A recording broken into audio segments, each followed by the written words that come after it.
can't possibly script something like this. Live. Join us on a daily live adventure into the heart of the African wild right here on Wild Earth. Those sounds just go straight through you. Expert guides search for the captivating animal characters of Africa. Baby pangolin, guys, is off the charts. This is like now my 4th Christmas in a week. We should do this more often. You can ask us questions in real time using #WildEarth on Twitter. Join us for 2 live shows every single day only on Wild Earth.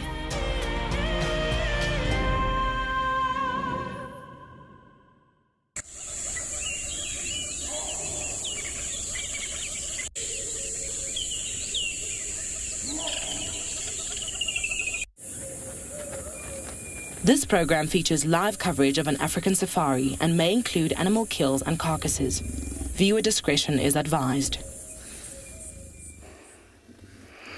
Jumbo, everyone. Another very good morning and welcome to Masai Mara. And this is your live safari.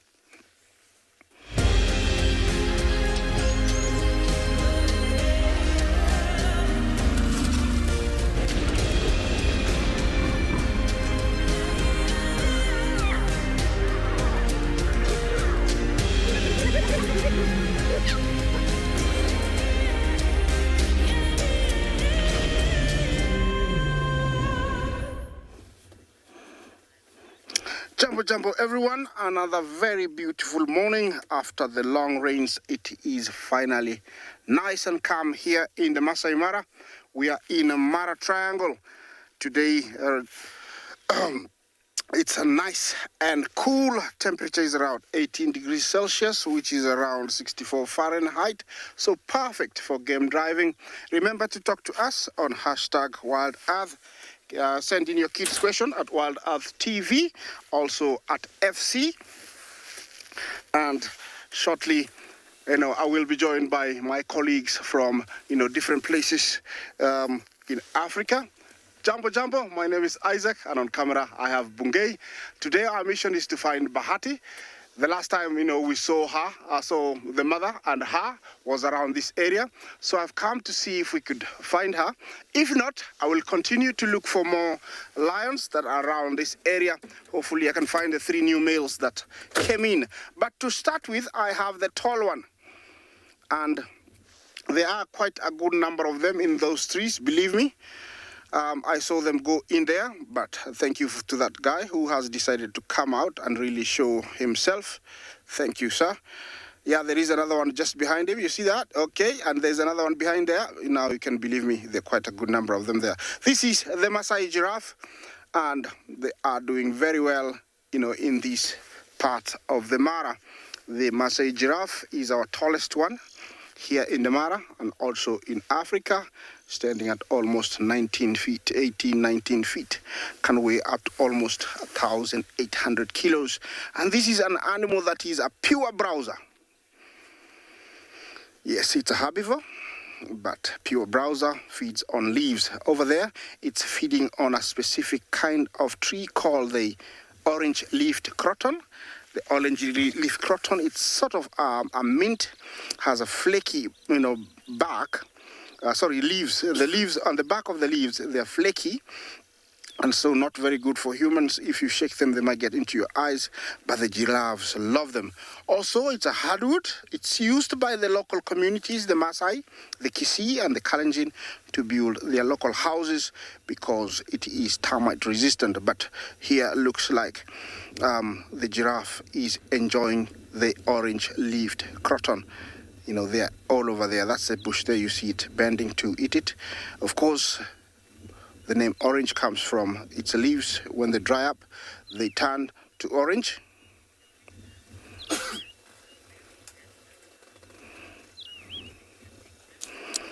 Consulting Detective Jumbo. That is a very handsome giraffe. Yes, he is. He's a handsome one. I cannot complain. Yeah, look at the pattern. Very much like giraffe, like a zebra, like fingerprints. Giraffes have got different patterns. And the Maasai giraffe, which is the one you see here, has got that kind of pattern. We call it, it looks like a jigsaw puzzle or patches, something like that. Giraffes have got amazing eyesight, and if you look into their face, they are adapted to eating, trees and leaves. Look at their pointed mouth with prehensile lips, able to get into the bushes.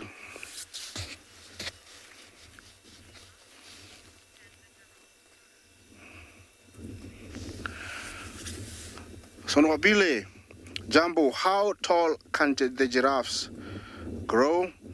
Yeah, the tallest one, the recorded was 18 feet. And, in addition to the 18 feet, it can stretch its neck upwards. It's got an, adapted vertebra behind its neck that it's able almost to stretch its neck another 180 degrees, so it adds a few feet, and then the tongue is almost 18 inches, so total it can be up to around 21 feet at when it stretches everything. But height wise, to the head, to the top of the horns, it's about 18 feet. That is very tall. It's almost 6-point-something meters. Did you see that? He used the right leg to, step on a certain bush so he could reach the others. I don't know if you saw that, but he did. When stretching downwards, giraffes have got some of the shortest necks. Look at that. They have to splay their legs wide apart to be able to go down. But standing up, they look like they have a very tall neck so that they can reach, amazing heights. But coming down, they have to splay their legs also to reach down. Makes them really, really vulnerable, especially when they're drinking or eating. Remember, giraffes, to supplement their diet, they have been known to eat bones of dead carcasses. I have seen that. That is to obtain calcium. So every now and then they do change their diet from, the browse, the bushes. Look at that. It's picked up a very big one. Look at that. Hello. So they do eat certain bones of dead carcasses.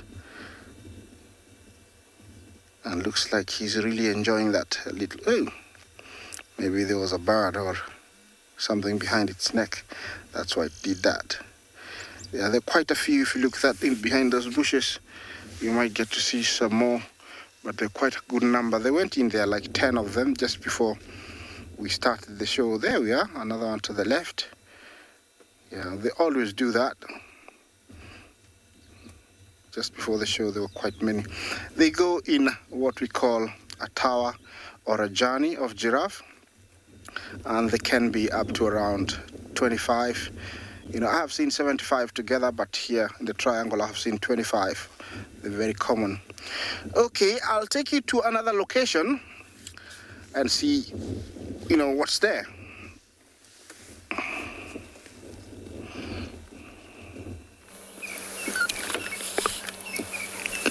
Good morning, everybody. Welcome to Djuma Private Game Reserve, to your live safari from the African wilderness. And as we're sitting this morning in this kind of very beautiful sun shining already, and our temperature today, we're sitting on 19 degrees, 66 Fahrenheit. I think it's going to be maybe slightly hot today. It's quite nice and bright. As you can see, we're trying to visit it this morning. Our beautiful oriole, black-headed oriole, still sitting on a nest, and don't think it's going to go anywhere. So my name's Andrew this morning, and then I have Morgan on camera. So we're planning to take you on morning safari, and this is how we're going to be doing it from here, checking the northern boundary, pretty much hoping for the pride of lions, if they ever cross south at all. I know yesterday it was a beautiful herd of buffalo was moving just slightly to the western side of them, where I believe they actually pushed too much on a hunt in this buffalo.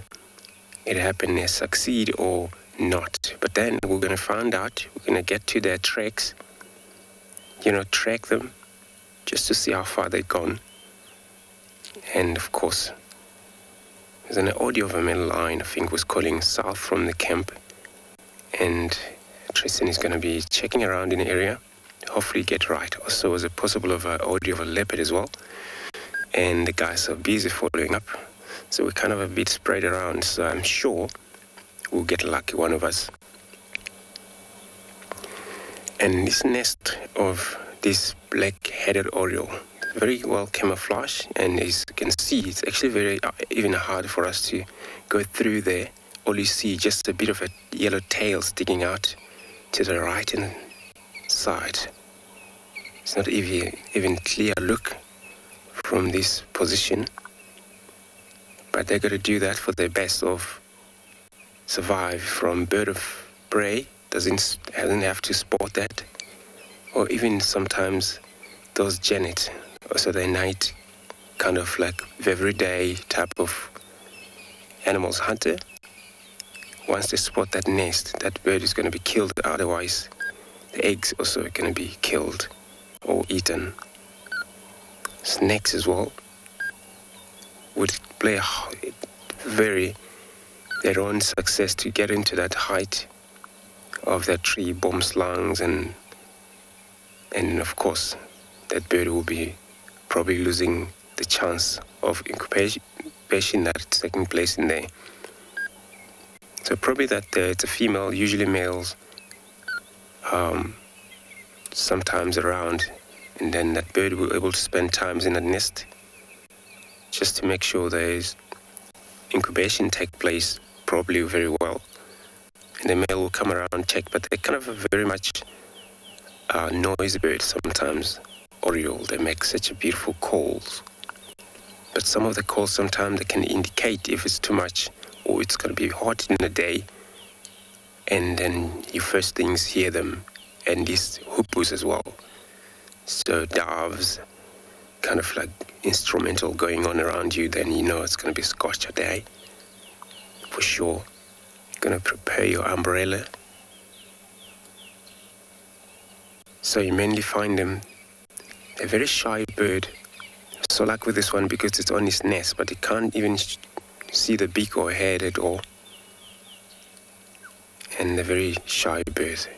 They are flighty every time you see them. They're kind of a yellow with a black head, but the rest of the body, it's bright yellows, and their wings as well.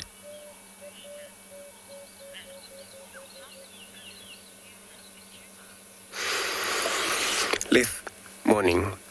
So you want to know how many birds do we have in Djuma? So the entire whole Sabi-Sands attached to Kruger National Park. So it's kind of the same thing. So it's anything nearly 500 species of birds, different species, but also that including migration bird of prey, these storks, so owls, and also tiny finches, and also orioles and the doves, Egyptian geezes. Yeah, it's quite a lot of them. And this is actually a good time of the year where you aim for migration bird, able to see red-backed sharks as well will come in, as well as European rollers also will return in, and already seen a lot of warbags came in already. And the tawny eagle have been sitting around here, resident for us all year round. Those that then seems to be go far. Even in the winter, we got to see them. And lesser spotted eagle will come in. They were probably already in this area. You know, so it's quite a few birds, a lot of birds. Birds are one of the species that, you know, when you look for them, sometimes you aim to a water hole during a breeze day, and that's where you often see them go down to drink, because they don't fly far from the water at all, even though they're not actually water birds, but they have to drink quite a lot continuously. And some birds, unbelievable that you find they are territorial, and they come to very same spot every year. They come around. Even those eagles, that the migration as well, Some are, they're traveling pair for life. And every time they come around, for example, Warbeck's eagle, they come to a very specific area because they breed here. And every time they visit it, their nest, it's going to be all messed because of the last season they were out and they were away. And they're so incredible birds that they also remember exactly where they were. The last season they will come back to the very same spot, and you'll see them patching on that very same tree that they wet last year, and then they're just gonna carry on, do kind of like a work a bit, pick up some sticks, wood, repair the nest before the nesting take place. I think I can see a little bit of its beak. This bird, just a ton of it, just to the slightly left top of that crosswood, that nest attaching to it. But just a beak. If you listen now, you could hear the male calling from the way distance. Not that. That whoop through.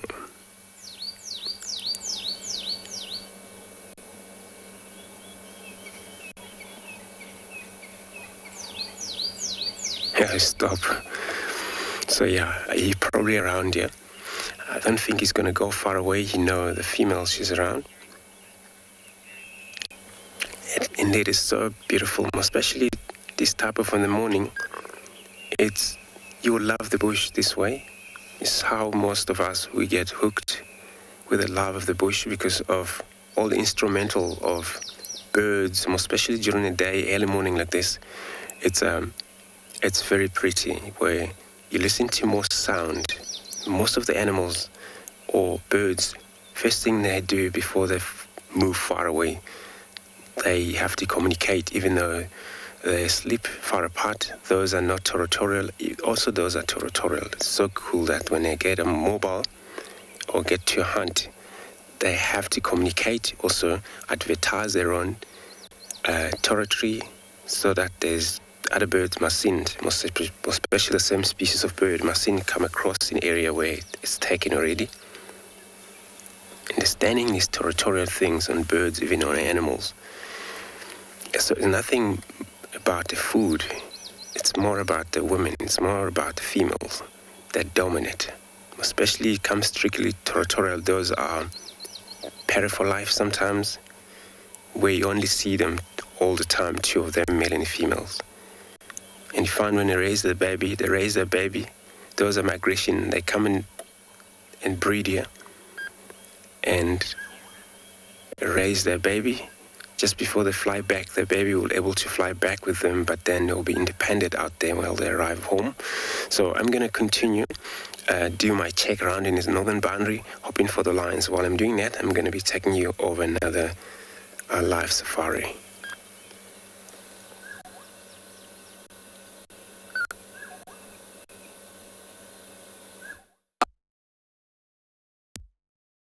All over the place. So while there's the Talamatis up north, we're following tracks for what looks like a male lion, as well as some of the members of the Nkuhuma Pride. Looks like all the youngsters with at least one female moving around. So just doing a little bit of a loop here.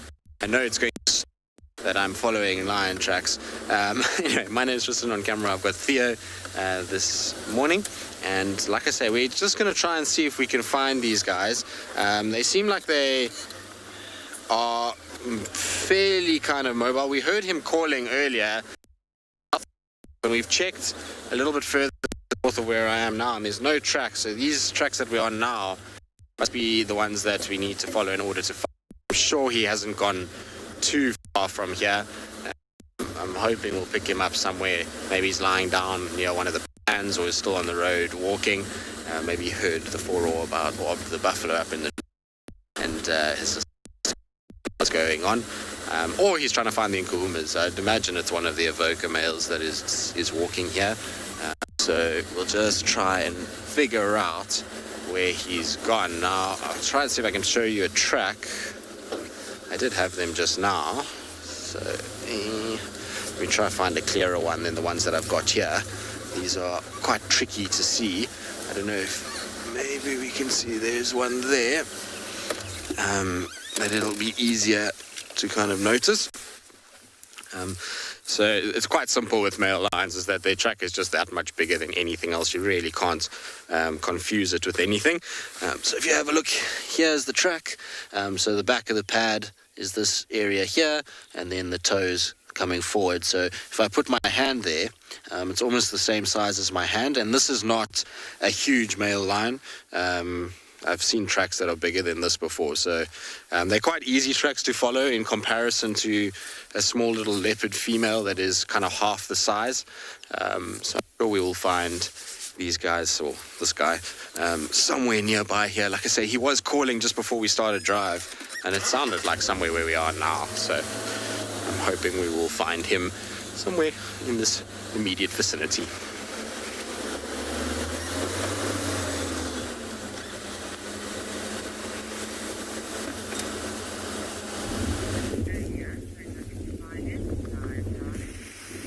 Good morning and welcome to Tswalu Kalahari. We've got a golden-tailed woodpecker there, hard at work, already hard this morning.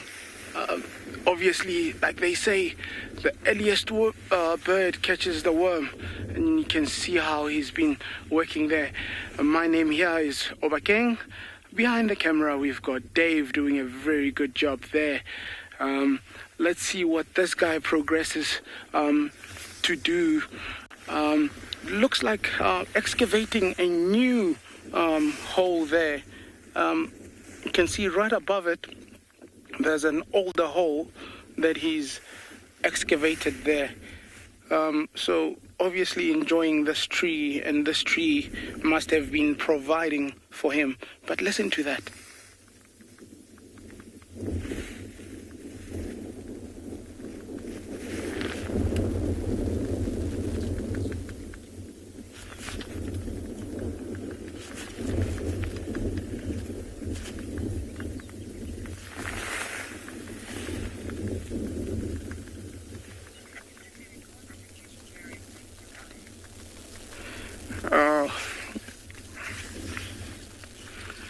But what gets me is, for a bird to be able to use just the bill and perk like that and not even get a concussion, that's incredible. And all in the design of how the head and the bill are attached. So you find almost like a cartilage linking the bill and the head, and it makes this impact as they knob the head like that, and that's why they don't get a concussion. But that bill also must be so hard for it to actually get those shavings and groovings out of the tree like that.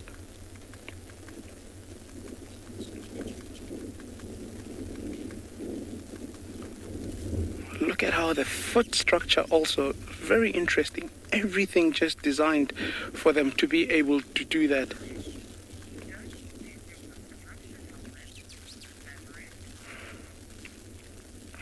Everything adaptive. Construction helmet, as some of them refer to it. Safety comes first, and Mother Nature has provided that for these guys.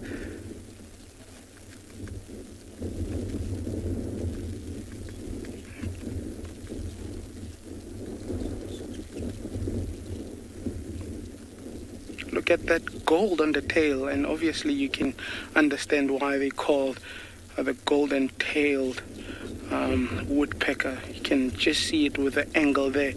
Dave giving us a very good angle there. Well done, Dave.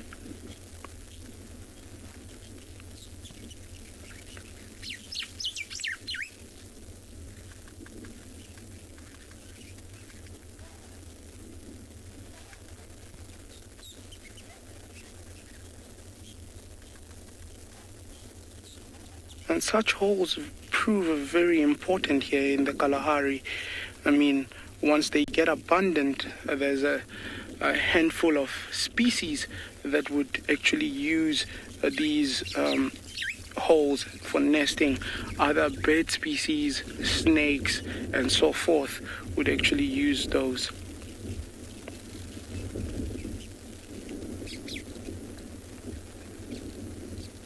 there's already 3, it looks like, that he's kind of poked around there. Obviously, the second one, or the one to his left there, not as well developed. Must have been a bit of a hardy area there, and left it to move to the next area.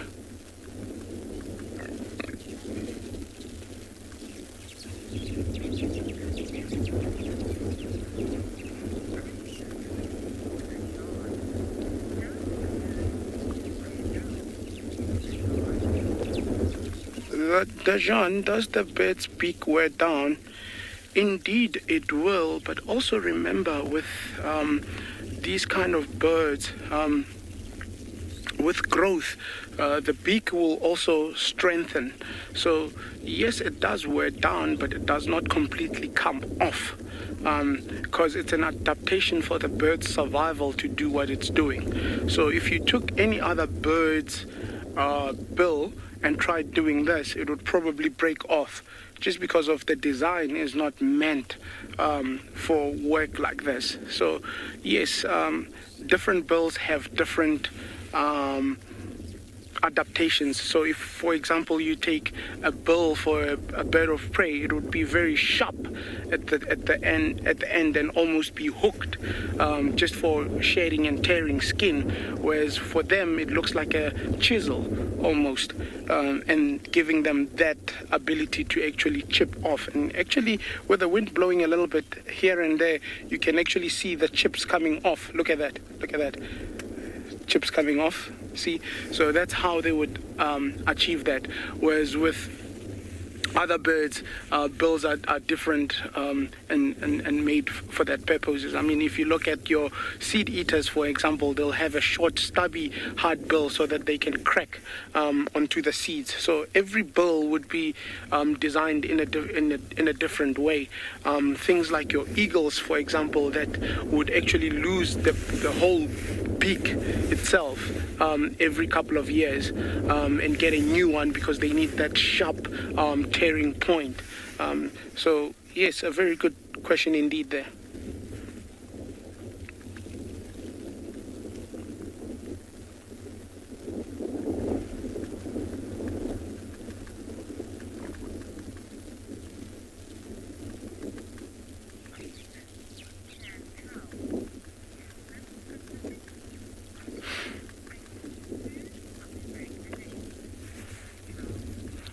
Cantrell, is this woodpecker specifically looking for food or making a nest?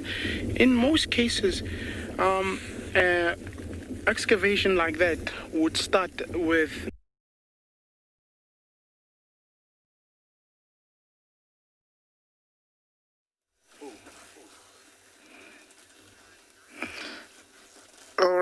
All right, here we have our biggest animal here in the Mara, and also in Africa, and also the biggest land mammal.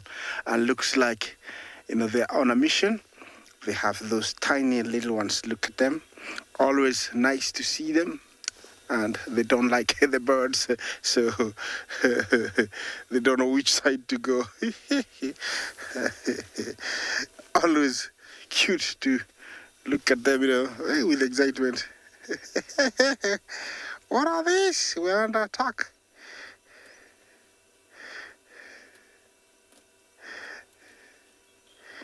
Yes, they're always, cute to watch, see them play, get excited by the birds. You can tell that the cattle egrets are really, really hungry. They just woke up with an appetite. Maybe the rain yesterday stopped them from eating because it was raining, so now it's time to catch up with the much needed breakfast. They're eating all the disturbed insects on the grass, and the little guys are not quite sure what to make of the birds, the cattle egrets. They do no harm. In fact, they are a benefit to the elephants, because if there are ticks on the ground that would have, get attached to the skin, they would have, they would eat them. So it's a symbiosis that really, really works. This is a nice breeding herd, and looks like they're on a mission to get to the plains, maybe feed on certain kind of grass. The little guys have started eating. Usually at around 2 months, they will start feeding. Oh, what is he reaching for? Look at that. Yeah. Sometimes they do take food off their mother's mouth, and that could be also, they could be learning what grass, what shrub is good to eat by smelling it, and that quickly, it's automatic. They learn that it's edible, and the rest of their life, they will be looking for it when they get to certain areas. That's just a beautiful scene there set by nature. Look at that. Just beautiful cattle areas and elephants all enjoying a bit of grass. I think the matriarch just told them, relax. It's a good spot to start, to stop. I would say she's the one ahead, the one, way up.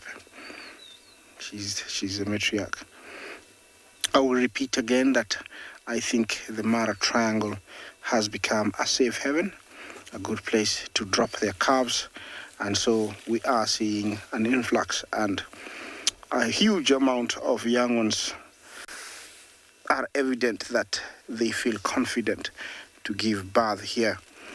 Elephants are intelligent, smart, and they can pick up, certain things like safety, which is paramount to their life. And so, we have been seeing lots and lots of young ones. So that female there lacks tusks. Of course, being intelligent and smart, elephant over a period of about 30 years when they were really, really hit hard by poaching and illegal trade, learned that the only solution is to not grow the tusks. And it has happened, so we do see some elephants every now and then that lack tusks. Some of them, the whole herd, which is a pity because without tusks, there are minerals or nutrients that they won't get, because tusks play a big role in getting those nutrients, maybe either from a certain bark of a tree, soils.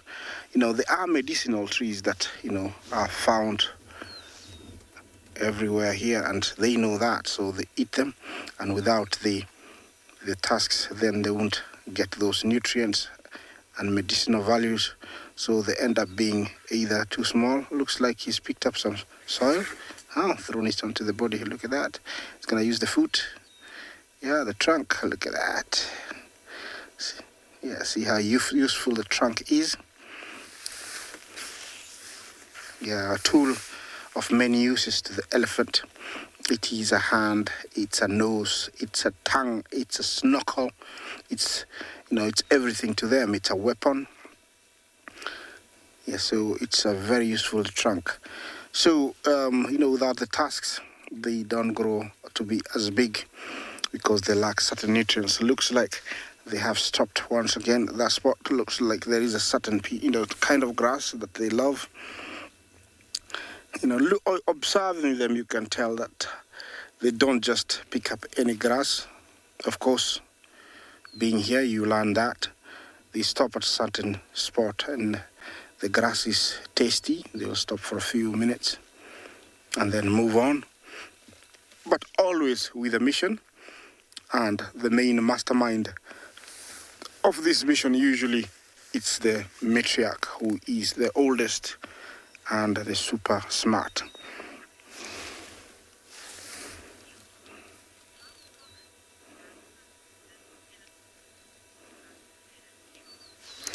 Rusticated charm, Jumbo. How common is tuskless elephants? Well, I must say, how do I put it? They're not common. We have, I think, about 2 herds. Oh, look at that. The little guy is chasing a hyena, and they have all joined in. Yeah. There is a certain kind of trumpet that, or vocalization, when a young one makes it, everybody usually heads towards him or her, and usually I say it means that I need backup, and they all head there, and they show lots of concern when they arrive there. They will face different direction and putting the young one in the middle. So tuskless elephants, we have them. There is, in fact, one herd that has got no tusks at all here in the Mara. They have only one female that's got tusks. The rest don't have. So I would say they are common in certain places. Here in the Mara, they are common. We do see them every now and then, which is a pity. But it was, I would say a survival mechanism that the elephant picked up. And realized they needed to do that. Yeah, let's look at the cattle egrets. They're just everywhere on that spot there. The cattle egrets is a bird that we will also find close to water because they will feed on worms and other creepy crawlies that are found, near swamps. But here, it's taking full advantage of everything that's been disturbed by the elephants. Just a beautiful sight. Remember to talk to us. #Wild Earth. Question, comments are very, very welcome. Yeah, we're coming to you live from different locations, and I'm here in the Masai Mara. The Mara Triangle. Yeah, looks like there. You can tell the pose, the walk. You can tell that it is a very relaxed walk. Yeah, you just envy them, how they get relaxed, stop, and then decide, okay, let's move on. I just, envy them. Okay, I'm going to leave you with that. Goodbye, but it's not goodbye from me, but to the from the elephants. And let's take you to another location.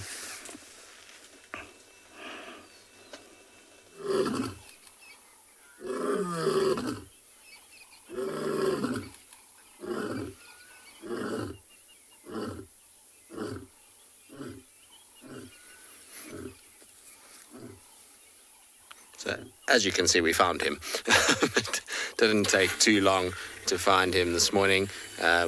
We found, where we saw the tracks just now, it was maybe another 20 meters, 30 meters up the road. He was just lying off in the bush, and he's calling now because Darkmane has just called from where the Telematis are, and so he's just shouting back at him. He was passed out, completely asleep, and then as soon as Darkmane started to call, so did he, and I'm hoping he's going to do it again at some point. He won't be right now, but hopefully Darkmane responds in the near future, and then he'll go again.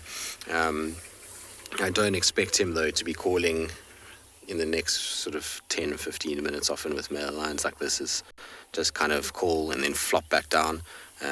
We know that the last time he called was almost an hour ago, so it can be quite infrequent, but he's responding to one of his coalition members.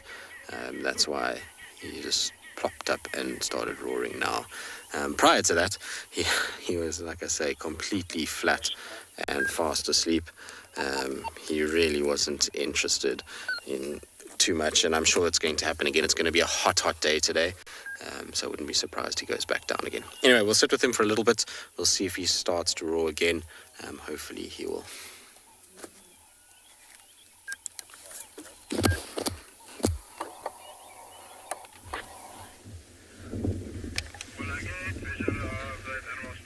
Good morning, everyone, and welcome to and Beyond Phinda Private Game Reserve. We've just managed to find these cheetah this morning, and they are in a very, very playful mood.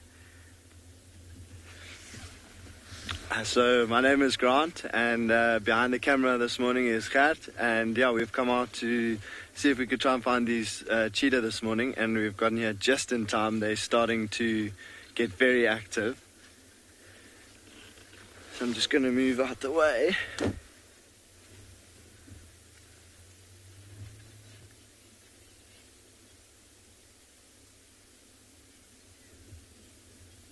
So we came to have a look where they were last seen, which was yesterday morning, I think, and they haven't moved very far. Oh, that was a proper takedown.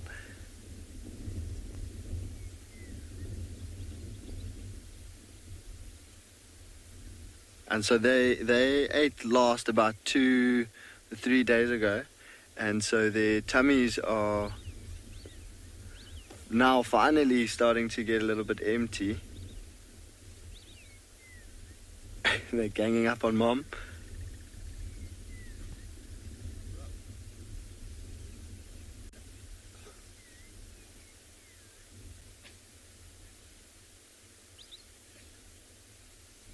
Some sneezes.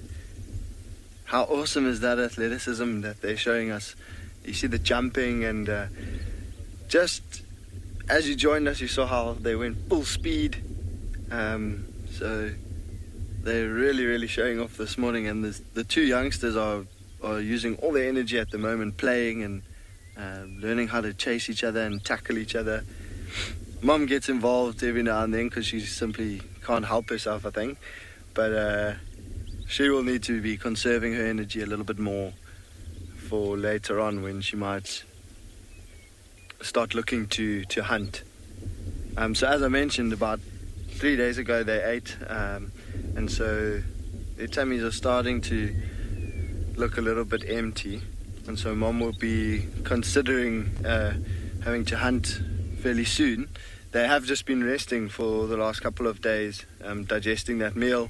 The cubs playing like they are now, playing and resting throughout the day. Mom definitely conserving her energy for when she has to hunt again.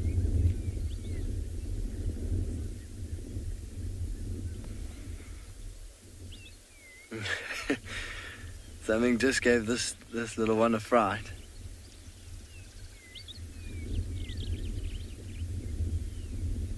He sat bolt upright and looked in that little thicket behind him, but I don't think it was anything for him to worry about. Look at that face. That is a naughty face if I've ever seen one. But just beautiful condition, eh? Look at those black characteristic tear marks.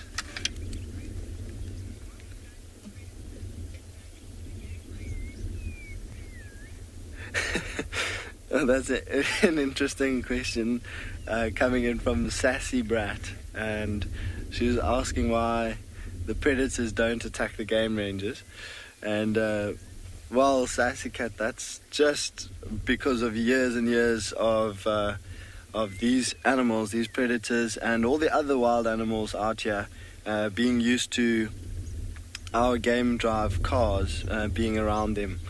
And so initially, in the very early days, they would have actually been afraid of the cars because it's a big, green, noisy, scary object coming towards them, and so they actually would have run away in the early days. And then slowly, through time and being very sensitive to their body language, so if they show any signs of being afraid or wanting to move away, then just sort of gradually introducing them to the vehicles, and then they stopped running away. There are still some very I suppose there would be younger animals that are still quite afraid of the vehicle, so actually tend to run away when we get anywhere near them. But it's because also we stay in the car when we're around the predators. If you had to get out in certain situations when you're when you're close to the predators, then you might be attacked. But if we stay in the car, we have no chance. Well, yeah, I wouldn't say no chance, but very little chance of being attacked. The animals are very used to us speaking and sitting and moving around in the vehicle, just so long as we don't stand up. If we stand up in the car, sometimes it tends to scare them away again because it's something that they're not used to. But yeah, just to briefly answer your question, it's just because of years and years and years of getting them used to the cars being around them.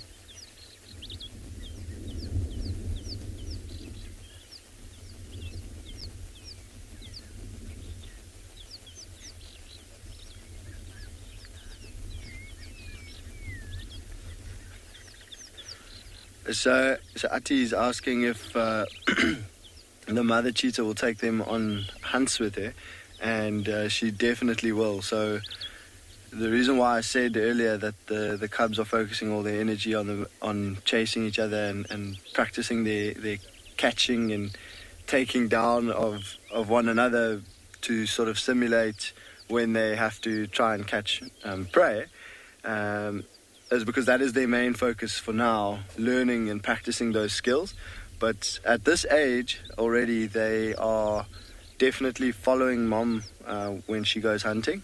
So in the early stages of their lives, mom would have just through her body language, and she might have had a very subtle sort of contact sound that she would have made to the cubs to tell them to stay where they are, and then she would go and hunt. But they would be able to tell also just from her body language that she was hunting and she wasn't just walking. If she was just walking, they would follow her when they were younger. But at this stage of their lives, they're around about 8 months old now. They are fully capable of taking down small prey. They're powerful enough and fast enough for sure.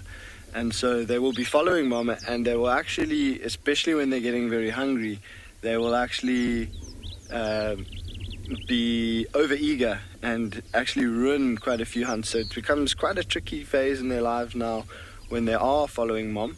But they're fully capable. I mean, I've seen cheetah of similar age, excuse me, hunting with mom, and they were all stalking together, and they had seen a little herd of inyalas in a thicket, and mom was leading the hunt, and the cubs were sort of just sticking on her flanks and making sure that they weren't seen. And when mom did give chase, the inyalas all scattered, and as the cheetahs all ran in, one of the youngsters was actually lucky enough for an inyala to run across the front of it, and it chased that inyala and caught it, and mom was unsuccessful. And so that little cub at 8 or 9 months old actually provided for its siblings and its mom on that day. But and I'm sure it happens more frequently. It's just that was the one time that I was lucky enough to see it. So yeah, Ati, they definitely are following mom on the hunt now. She doesn't necessarily take them with and give them some kind of signal and say, come, we're going hunting. She will just start moving, and they will just follow her. But yeah, for now they are taking a bit of a breather. You can see they're panting, especially the little cubs are panting, and so. But I do think that their games may continue. So we're gonna stick here for a little bit and send you off to another location now.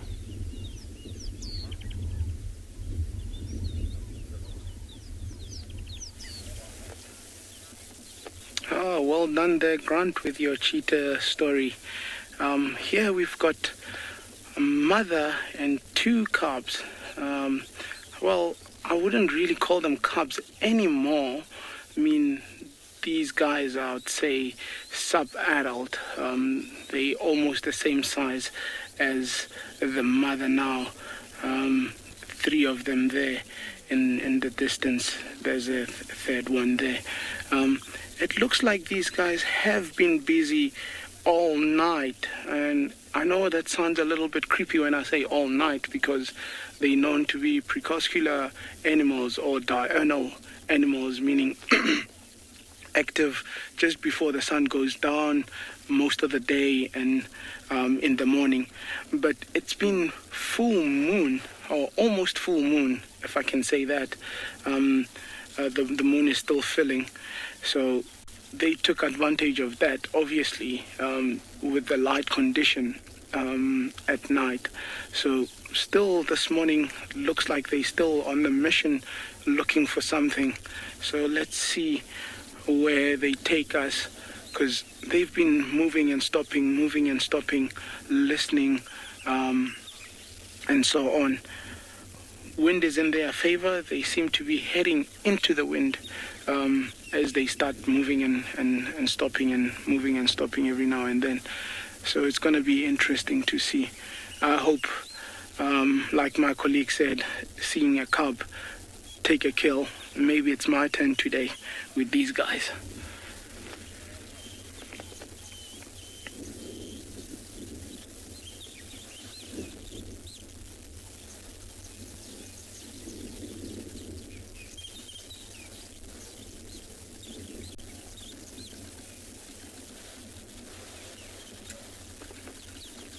And there comes the third one, just behind the bushes there.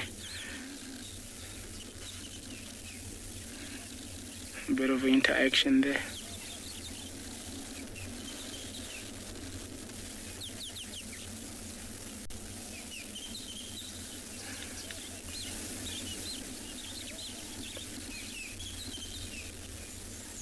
Looks like the third cub is also going to be moving towards them. Not really.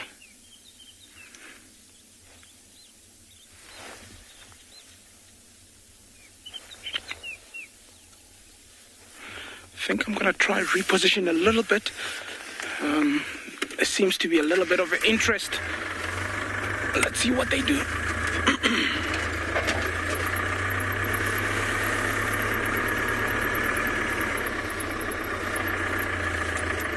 A bit of a toilet break there. That's always a good sign.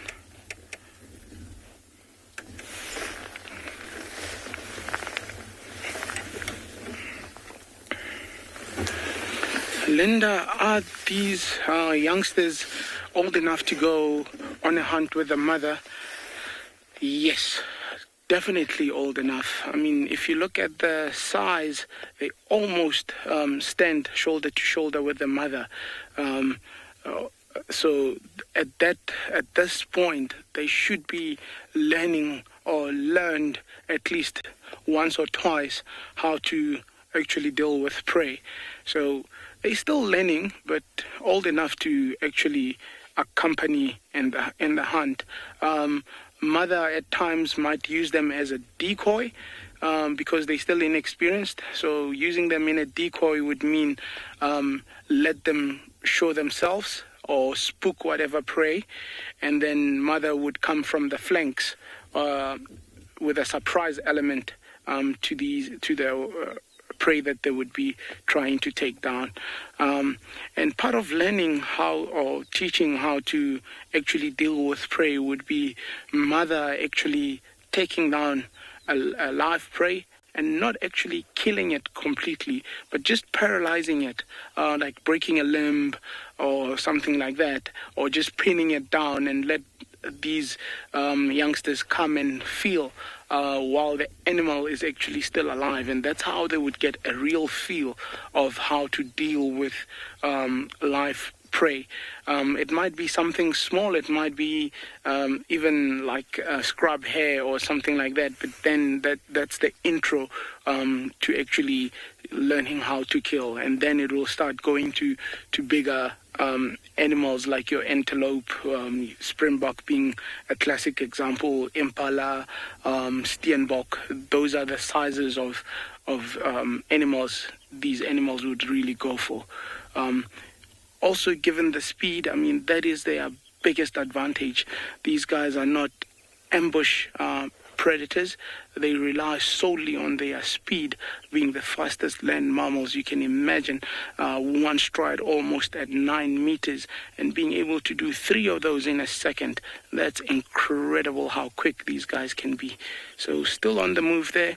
I'm going to be still following up and see where they herd.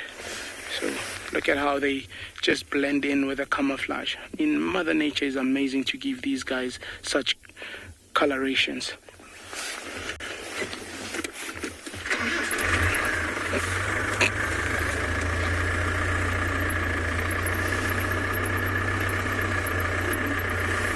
Guys, while we follow up, I think we'll send you off to another beautiful property in Africa.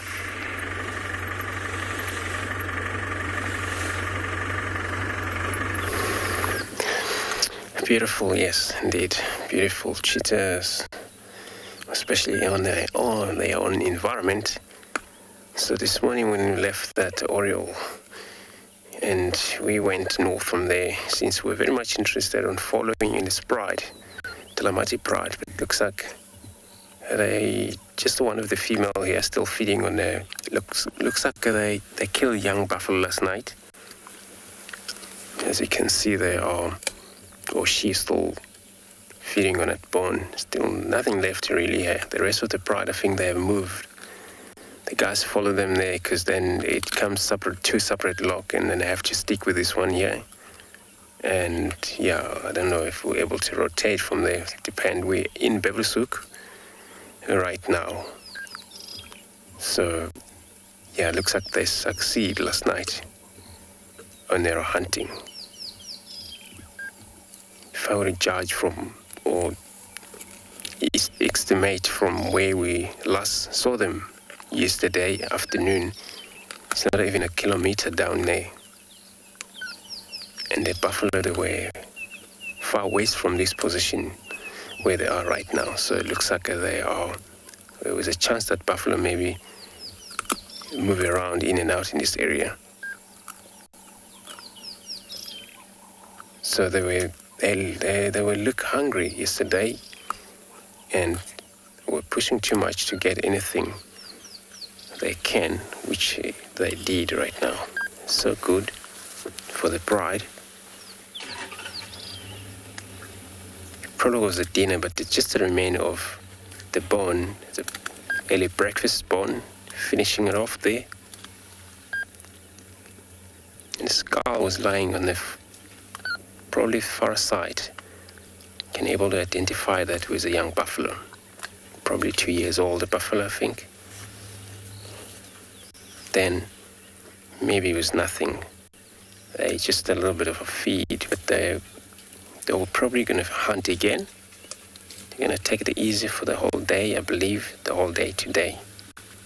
The female we're looking at, it's a blind eye, kind of blondie beautiful, but blind, and they're probably looking at us now, but on the left-hand side. If she ever look at us, you'll be able to experience the difference looking on their eyes. One is normal, one is kind of like greenery. There it is, slightly.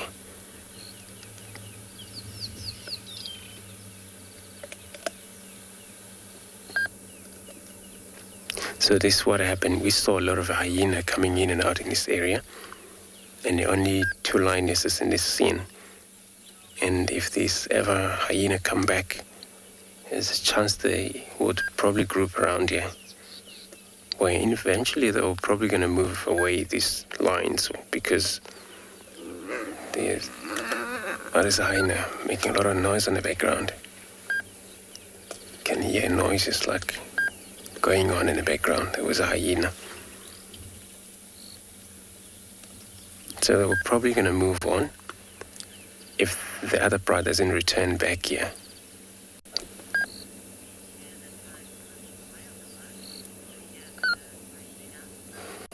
Yes, indeed. It's amazing.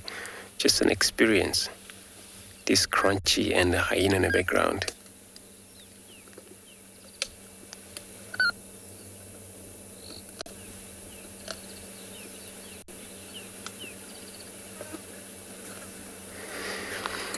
So,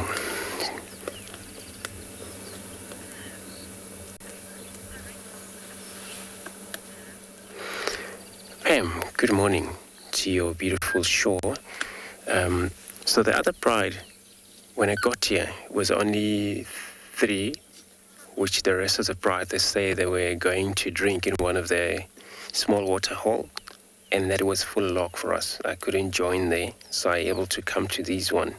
Hopefully they return back here, but since there's nothing left, maybe they won't come back.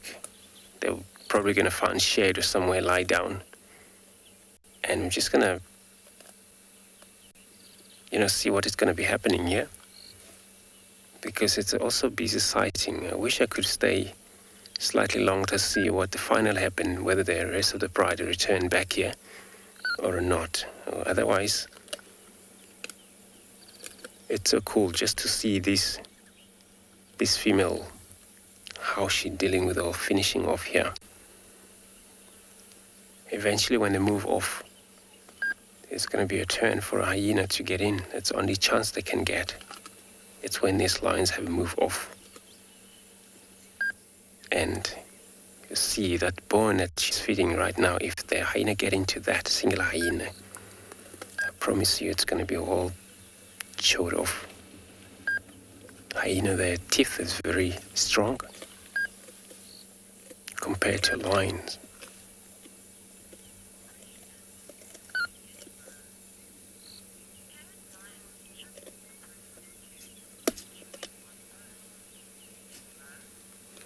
More. Yes, you want to know if lion can lose a tooth during the chewing. Sometimes they can happen that when they force too much to look at this eye. When they force too much to chew on a very hard bone, they happen sometime there. But a lot of time they lost their teeth during grabbing prey down, such as a buffalo, giraffe, because they use those senses and these very serious sharpening tooth they got.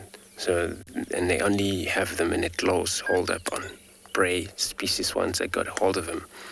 And a lot of time they pull down by using their mouth and claws, and their tooth sometimes can break off from there, because sometimes some animal very harder to be down, for sure. Same with the hyenas, sometimes they can, but then depending on how they deal with this bone. So they always eat, but very carefully. So I'm gonna stay put here one more time while I'm gonna be sending you to another live safari.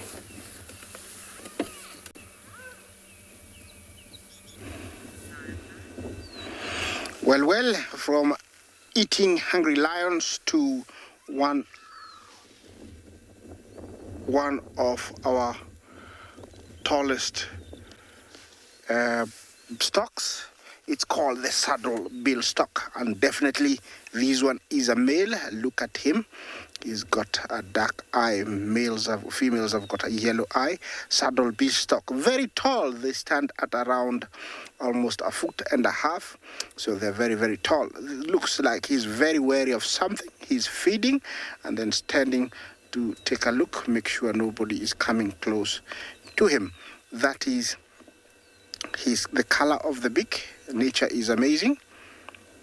Yeah, he's fishing for fish and frogs. That beak is capable of stabbing fish and also holding on to big fishes. And they are found in very freshwater areas, swamps, beaches of lakes. Yeah, they sometimes find them together, sometimes alone. Definitely it must have picked up a fish the way it's very busy poking or, probing in the water, trying to find the fish or the frog.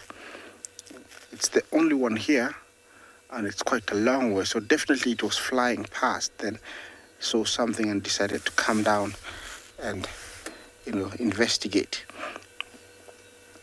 Usually, I find them in more wider water areas, but definitely it has come here before, so it knows, and it's here. Yeah, he's a very tall bird. We see about 2 feet, but it's a very tall bird. I hope it's going to come out so we can see it. Remember to talk to us, #WildEarth. Question and comments are very, very welcome. Yeah, apart from fish, it does feed on insects like grasshoppers, dung beetles, frogs, even baby chicks, of birds. It will feed on them if it can find them. But over here, definitely, I'm sure, it came for frogs and fish, because that area is, there is fish and frogs. Somebody asked me a few days ago if buffaloes do climb hills and mountains. Those are buffalo, and there are so many. They are lying down. They look like little dots. Yes, Cape buffalo, they are resting. You can tell amongst them is cattle egrets, and I'm sure they are waiting for the buffalo to get up, start moving, and so they can have their breakfast. Yes, buffaloes do go up the ridge with ease, without any problems. Yeah, there is always good grass, good grazing there, untouched, very fresh, and so they do go there.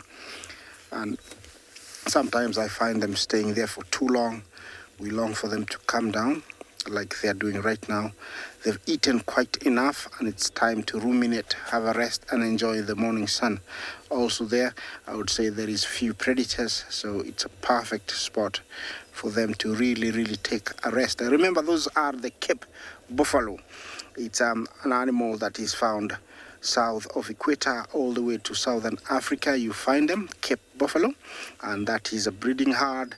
Breeding herd comes in different forms of you might find females, mostly dominant, many females and a few bulls, but this one looks like it's a mixture of bulls, young ones, and females. Those ones back, they are still feeding. You can tell they're much larger, or I can tell they're much larger.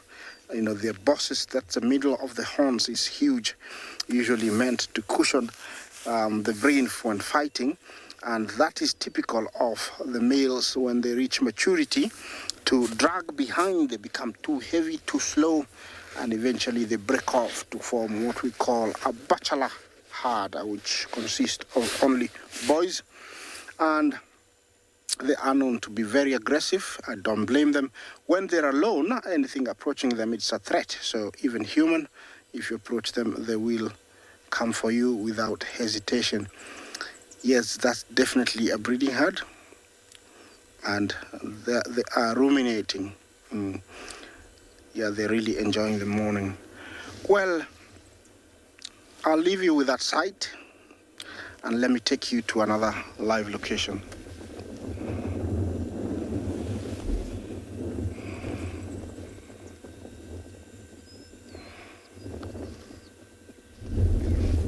Welcome back to Ambient, everyone, and we just wanted to give you a little update on what was happening with these cheetah, and there hasn't been too much change. If the only thing that's changed actually is we spotted a tortoise that Gert is busy zooming in on now, and it's just moving in the... He seems to be moving now towards us. He was initially, I don't know where he appeared from, but we all seemed to miss him, and then I just saw him recently facing the other direction, but now he seems to be coming towards the cheetah, which will be quite exciting to see what happens. It is quite a big leopard tortoise, so he's not in any danger from the cheetah, but it will definitely be something that the cubs will take a lot of their attention. Mom, I'm sure, has seen leopard tortoise before, and she knows very well that a leopard tortoise means nothing to her, but the cubs will probably get quite excited, but it's going to take that tortoise coming a lot closer before they notice. The cubs have not really moved at all since you were last with us. They are catching a little bit of a nap after their playtime that they had. I'm always fascinated and mind blown when I see cheetahs sleeping like that with their head up. But of course it is it is an evolutionary adaptation for cheetah's survival, and it ensures, by sleeping with their head up like that, it just ensures that both of their ears are working, so even when their eyes are closed and they're sleeping, and just like that.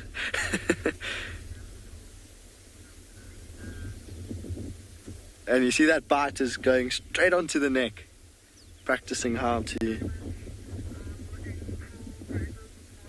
give that killing bite to the throat.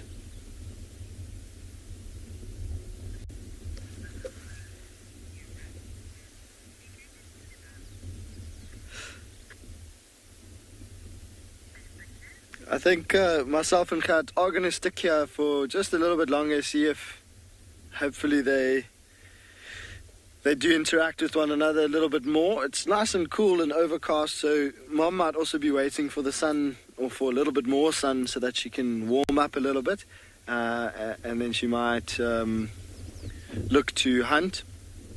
But yeah, we're going to stick here and just see if anything transpires.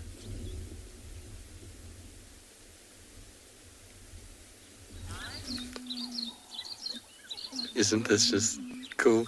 So we've got the Nkuhumas, which I think have been on a kill. They've come to fetch all the little ones, and there's much talking and carrying on, because I think the cubs know something's afoot, and that they might just get something to eat. You can see that they are not nearly as full as the mothers, and so they're going up and down all over the place, but I'm sure there's a kill somewhere that the moms have had, and like I say, have come to fetch these guys. Whether it's a big kill, I'm not sure, but watch this, they're all going to come.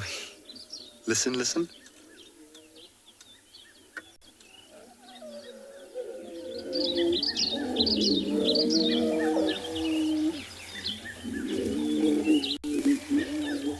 Can you hear them all groaning and moaning?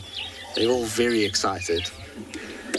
All right, I'm just going to go forward a little bit just to catch up with them, because there's another female that's just arrived. They were all moving away from this area with noses to the floor, but as another individual arrived, so they all went back to that individual, but it's now just a big cuddle pile of lions in front of us.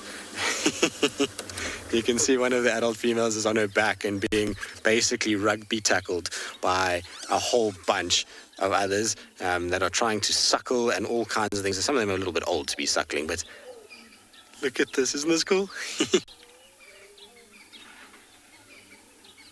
Okay, guys. Shame. They must be excited to see all their moms. There's been lots of audio for lions during the night, which is obviously for them nerve-wracking if they're by themselves. So the fact that moms are back is always good. I'm just going to go a little bit further forward just so that we can get the sounds of them talking.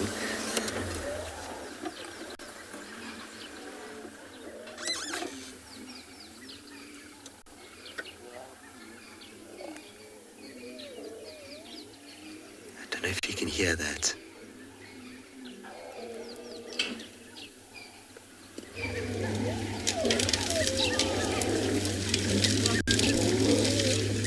I don't think there's any food left, though, judging by the way the adults are lying down. I suspect they've finished everything already.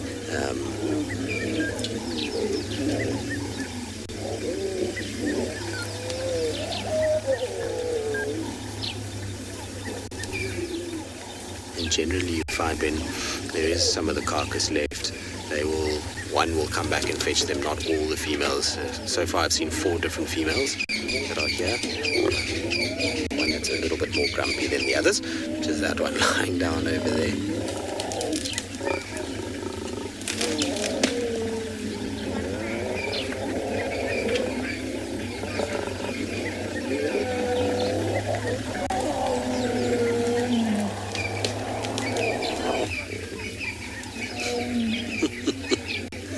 There's lots of moaning and complaining going on and greetings. Oh, it's always the best when you get a pride coming together like this. It always makes for the best kind of viewing to see. It's the same as any mother coming back to their little ones. You see it with leopards too. It's just amplified with lions, just purely based off the fact that there's so many of them. Hi guys, are you going to come and walk past us? I suspect that they are.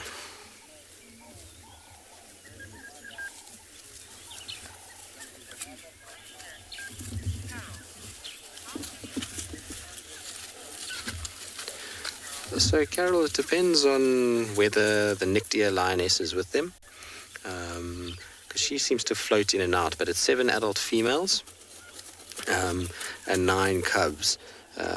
So it's, I think 9 cubs, yeah, 9 cubs is the last time I saw these guys was a while ago, so I've just got to remember a little bit. In fact, I think the last time I saw the Nkuhumas was probably... I don't know, maybe like 4 or 5 months ago. I know it's terrible to say, but it's true. So I seem to remember 9 cubs, and then 7 females, which makes the 16, and then if the 2 evokers are with them, it makes the pride of 18. I think there might actually be 10 cubs. I'll have to just double check and remember, but I know it's 9 or 10 somewhere there.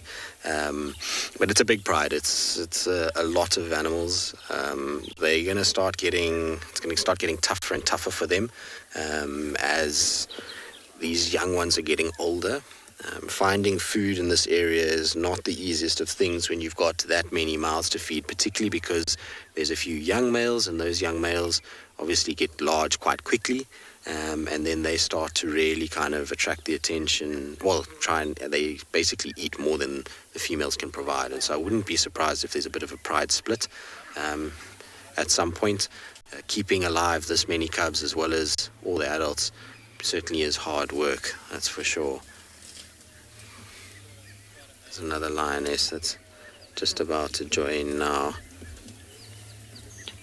So how many have we got? We've got 1, 2, 3, 4, 5. I'm sure the rest are here. Maybe there's still 2 at the kill. They don't look too bloody. It looks like they've groomed themselves. We know yesterday with Steve that they were hunting giraffe and zebra. So they must have gotten something fairly decent. If you look at the size of their tummies, given that Steve said to me he had all 7 adult lionesses, I suspect that it was a fairly decent meal. So maybe something like a kudu, large kudu, waterbuck, wildebeest. That's kind of roughly what's going on. So it was a successful night all around for the lions, with Telematis on the buffalo kill, and these guys obviously got themselves something too. So they're looking in fantastic condition, and they should be. I mean, they've been gluttons of late, this lot. They've eaten a fully grown bull giraffe, a hippo, and now whatever they ate last night within the space of the last 10 days. So they certainly haven't gone without food, which is really, really good for them. Things are going to get a little bit tougher now as we go into the summer months. And the reason why it gets tougher in the summer months is that these guys obviously hunt things like buffalo is going to be high up on the list of food items for a pride of this size. And that means that the buffalo during the summer point get a lot more nutrition, a lot more food, and therefore their bulk and their weight and their kind of strength is amplified. That coupled with the fact that it's a lot harder for these lions to spot them from greater distances means that finding food is a little bit more tricky in the summer months. But they look fantastic, don't they? Hi, girls. It's been a long time since I've seen you. Very, very long time since I've seen this pride. There's a ridge nose that's coming past us now.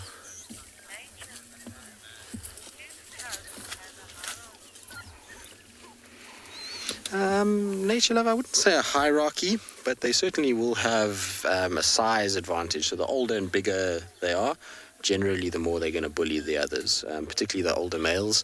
They just have such a size and weight advantage that for them it's much easier to kind of bully the smaller female cubs. So especially when it comes to kills, you'll find that they, for a lot of it, will pretty much be the dominating force behind the kind of feeding and hierarchy structure within the cubs.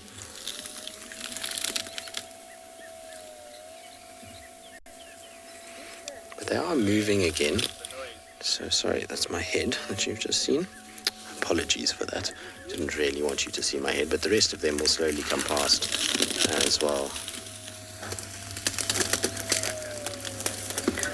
So awesome. All right, well, we're going to sit, we'll try and follow them and see where they take us. Maybe we get back to a kill somewhere along the line.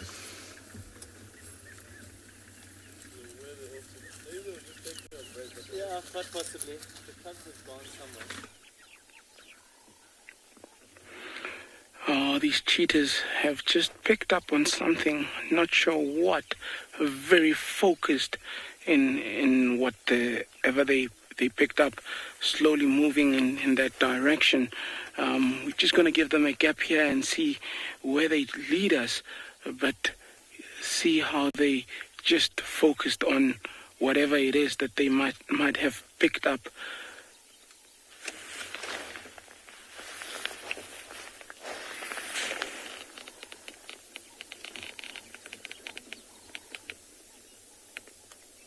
how they stop and listen.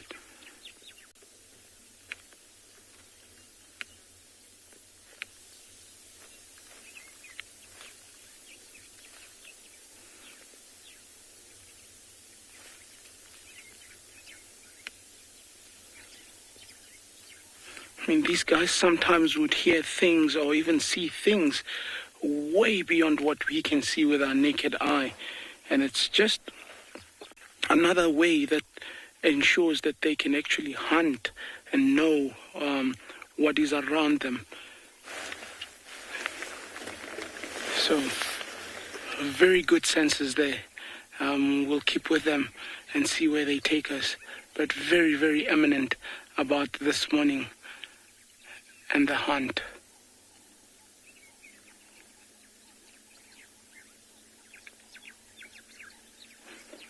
Keep following.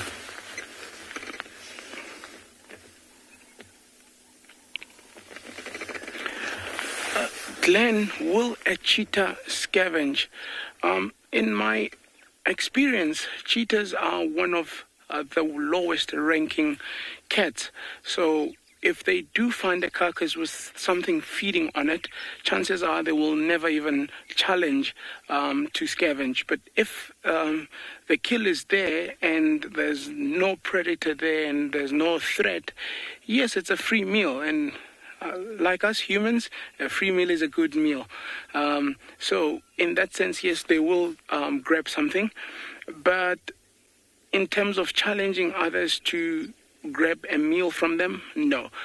Safety always comes first with these animals, in the sense that should they challenge any predator or should they get injured in such confrontations, it means that they cannot fend for themselves. That's to start off with. They cannot hunt for themselves, so they would rather avoid such confrontations. I'm gonna just try keep up with them. It seems like they're increasing distance at a rapid pace.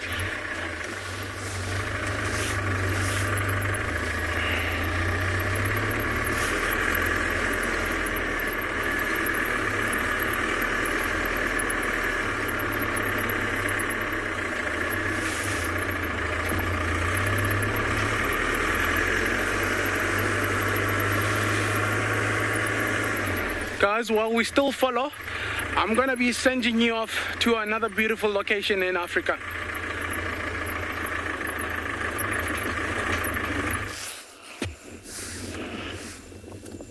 Jambo and welcome to this part of the world, and here I have the one of the fastest antelope in these plains, the topi. Topis are migrants. We do get a resident ones, and these I think are residents. This is the time of the year that they give birth, September, October. So we have been seeing lots of young ones like that one you see there. That is the first colors they get. The airborne tawny color, and then slowly they get the blotches. You can tell that he hasn't started getting, so he's about 2 months, I would say. Then he's gonna be like the guy way up there. They are grazers and ruminants, so they will graze and then eventually sit and just enjoy, utilizing everything that they've eaten. Their speed, increases their survival rate, and so they're rarely hunted. One of their biggest enemies is hyena, believe it or not, and the reason is when they lie down, hyenas are very cheeky. They'll come and pretend to be just passing, and they'll leap and just grab the groin and usually pull out the intestines. That one looks like, it's very, very ready to drop its calf. I wish we could see that, but I would say later on today it is gonna drop it. You can tell it's almost down. It has dropped, so it's ready to give birth maybe later on today. Topi can weigh up to around 150 kilos to 200 and above, and they're always found in different groups of herds, herds of breeding. Like this one here looks like it's a mix, and sometimes the males one here looks like they're very happy eating a lot of grass. I can see a few females that are ready to drop actually. So we will be seeing lots of young ones in the next coming days. Of course, we have seen quite a good number, but we will be seeing more. Yeah, during migration, yeah, you can see up to 20,000 of these guys. Always we have resident ones, and I think this could be some resident ones. They stick around. They have a tendency to go on top of mounds and to pretend to be the self-proclaimed watchmen, watch over everybody.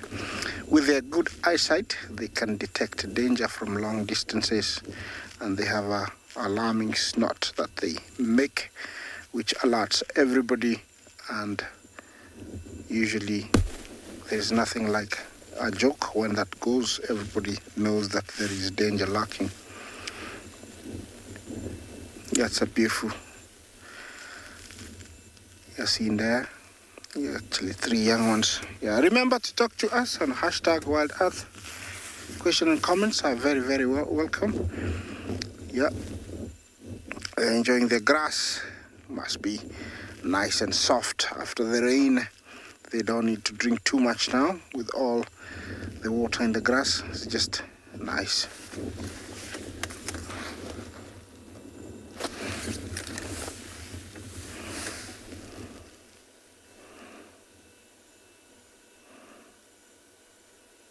That is the scene that we have here. All these plains a few days ago were full of wildebeest and zebra. I don't know where they've gone to, but they have left the shorter grass to the toppies to utilize it. I can say that these are very good size herd, and it's nice to see that we have more and more being left here. I'm hoping they will stay.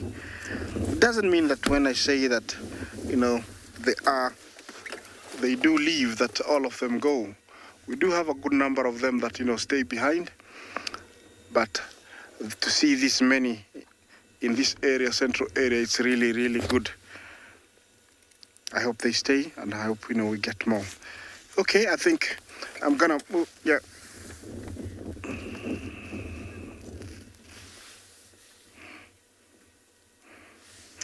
Dorothy Ann, Jumbo, do female, you know, toppies stay with the herd when they give birth? Yes, they do. It happens really fast. When they go into labor, they're actually standing, and when you start seeing the small legs coming out, that's when they go down, and it takes a very short time, more than, you know, 20 minutes, and already they give birth. And within 15 minutes, the little guy is standing up. Within half an hour, he's already walking, and within 1 hour, it's able to, catch up with the mom. So it happens very fast, and they need each other. You know, they give birth while the others are around. It's an advantage because it means that if there is danger, they will alert the mother. Sometimes there is nothing they can do if there is danger, but they do give birth with the rest of the herd. I'm gonna continue on, see if I can find some lying down here, but it's such a beautiful scene that we have here. It looks empty, but it's always full of surprises. Okay, as I drive on, let's go to another live location.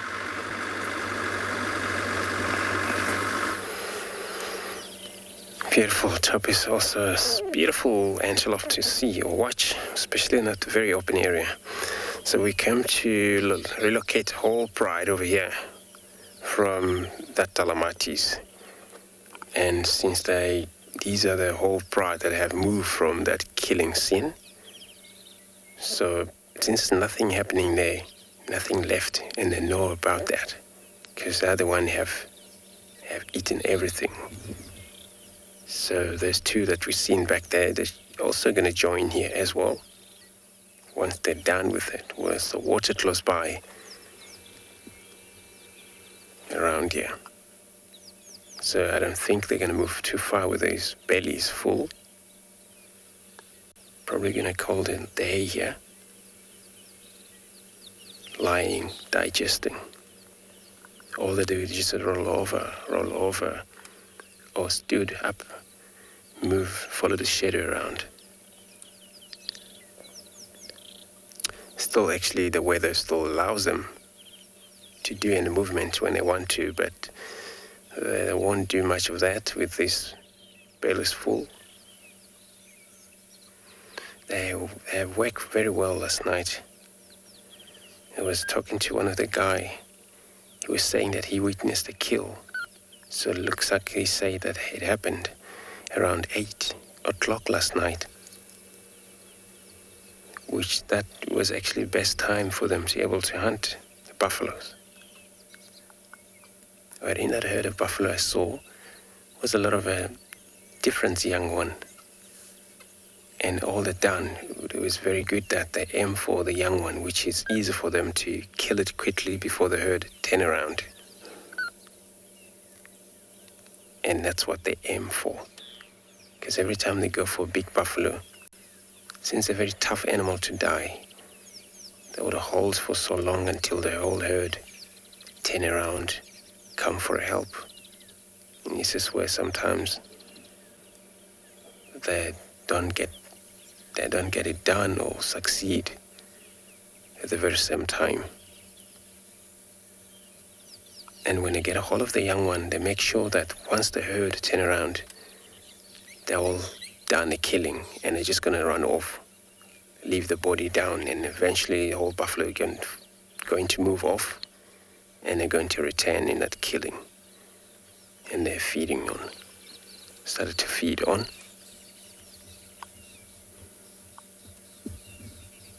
I wasn't going to be bothered too much in terms of pushing too much to hunt for the whole day today.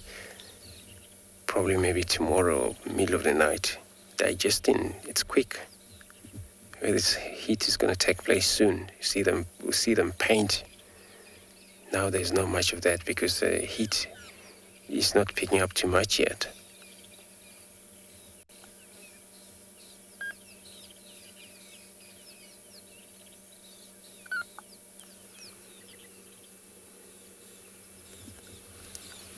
And not sure where the buffalo have moved into. Probably going to aim for another target or follow behind the buffalo. And the buffalo, they're actually very quick to forget what happened in the last 30 minutes or an hour. And then now they all forget about what happened. They might come back here maybe next day or 3 days later. Since they move around, visit quite a few of these waterhole around here during that hot of a day, and drink and move on. And they're probably going to get hunted again by the same pride if these pride don't move far from here.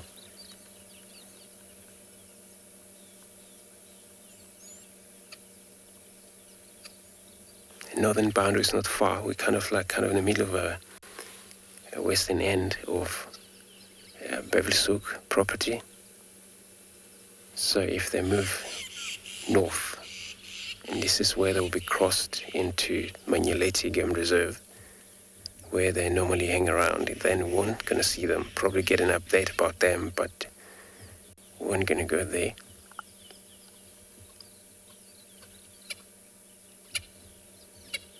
Here, the Franklin now, the Swanson spare files, getting mobile.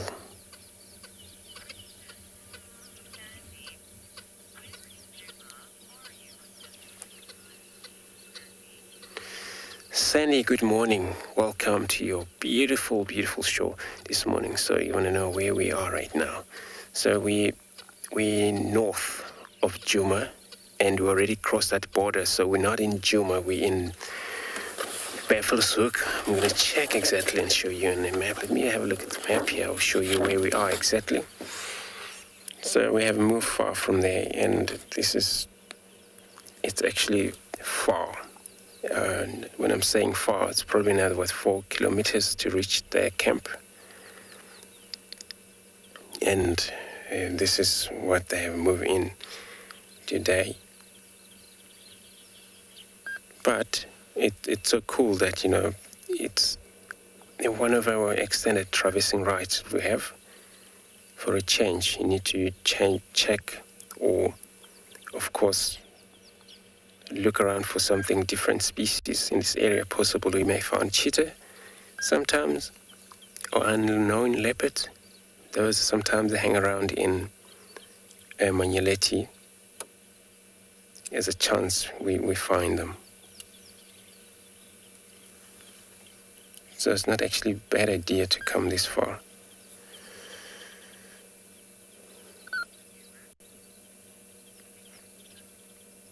So I'm gonna stay put here, see what this line do, and I'm gonna be taking you to another a live safari.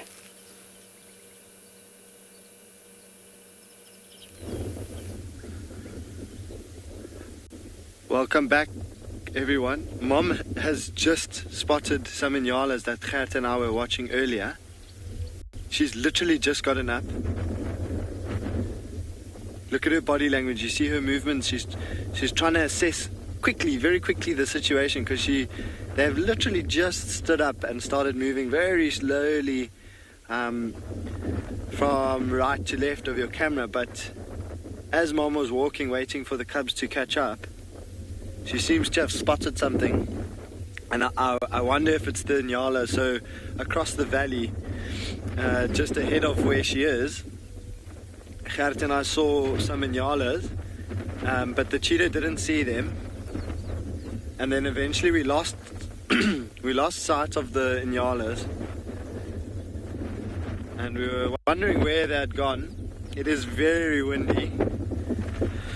So they might have gone down. There's a drainage line or a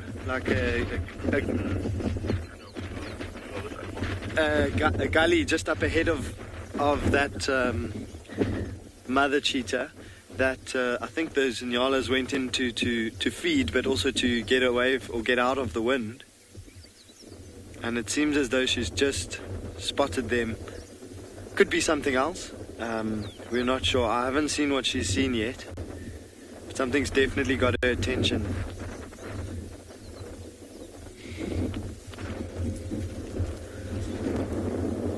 Can you see how her ears are pinned back and kept quite low and close to her body? And she's just listening and watching. She's actually just assessing the situation, trying to see where her best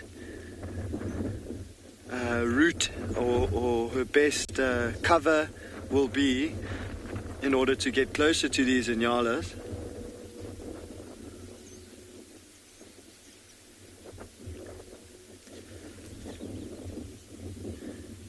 And whilst Mom is doing that, one of the cubs has actually seen that leopard tortoise. I'm going to keep an eye on Mom, just to see if anything changes there. She's just completely still, and I think she's weighing up her options of approach towards, or she's also just watching to see the direction that those animals or that animal that she's seen is moving. But the cub is preoccupied. They don't have the patience that an adult cheetah knows is required for hunting. And so they lose interest quite quickly.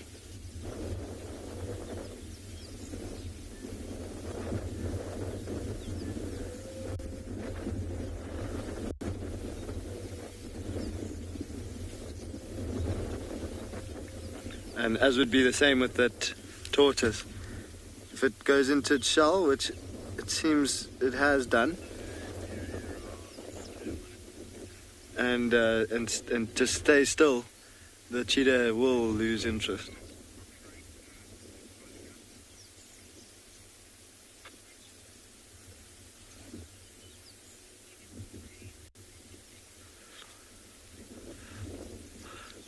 So Lauren is asking us what the biggest prey is that I'm assuming that the cheetah can take down, and they can take, I'd say, a female cheetah. The biggest prey she could probably take down is a young female kudu, not necessarily an adult kudu, but a female kudu that is still quite young and of a size that the cheetah would be able to out muscle. But basically, it's anything that they would be able to, once they've tripped in the chase, once they've tripped it and brought it down, that they would be able to keep down, if that makes sense. So like a wildebeest or a zebra, if it gets tripped by the cheetah, yes, it might go down and roll over, but the cheetah is not heavy enough or powerful enough to keep that zebra or wildebeest pinned down. And now I'm talking about this female cheetah in particular. But you do get, of course, with coalitions of males, then there's more cheetah, there's more weight and more strength combined, then they can certainly take down things like zebra or wildebeest and bigger antelope species. But female cheetah, this female cheetah, her biggest would probably be a female kudu, but she will mostly go for females because of the fact that the males of most antelope species have horns, and horns are a potential injury risk to a cheetah, and so she will rather go for females without horns. If she gets injured in a hunt, it's not only her, but it's these two youngsters that will not survive as well. Okay, she's going. Go ahead, Deb.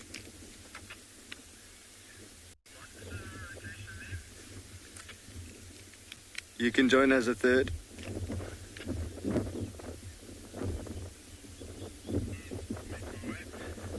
So whatever she's seen, it has moved into, this is perfect, guys. Off to the left of your screen that you can't see now is a beautiful open clearing, and it seems as though whatever she's seen is in this thicker stuff, and she's sort of, there's chasing.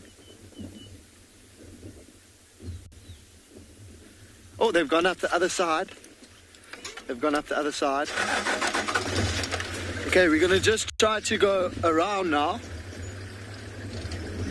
I just briefly saw some flashes of white on the other side of the drainage line. Flashes of white on the other side of the drainage line. And see.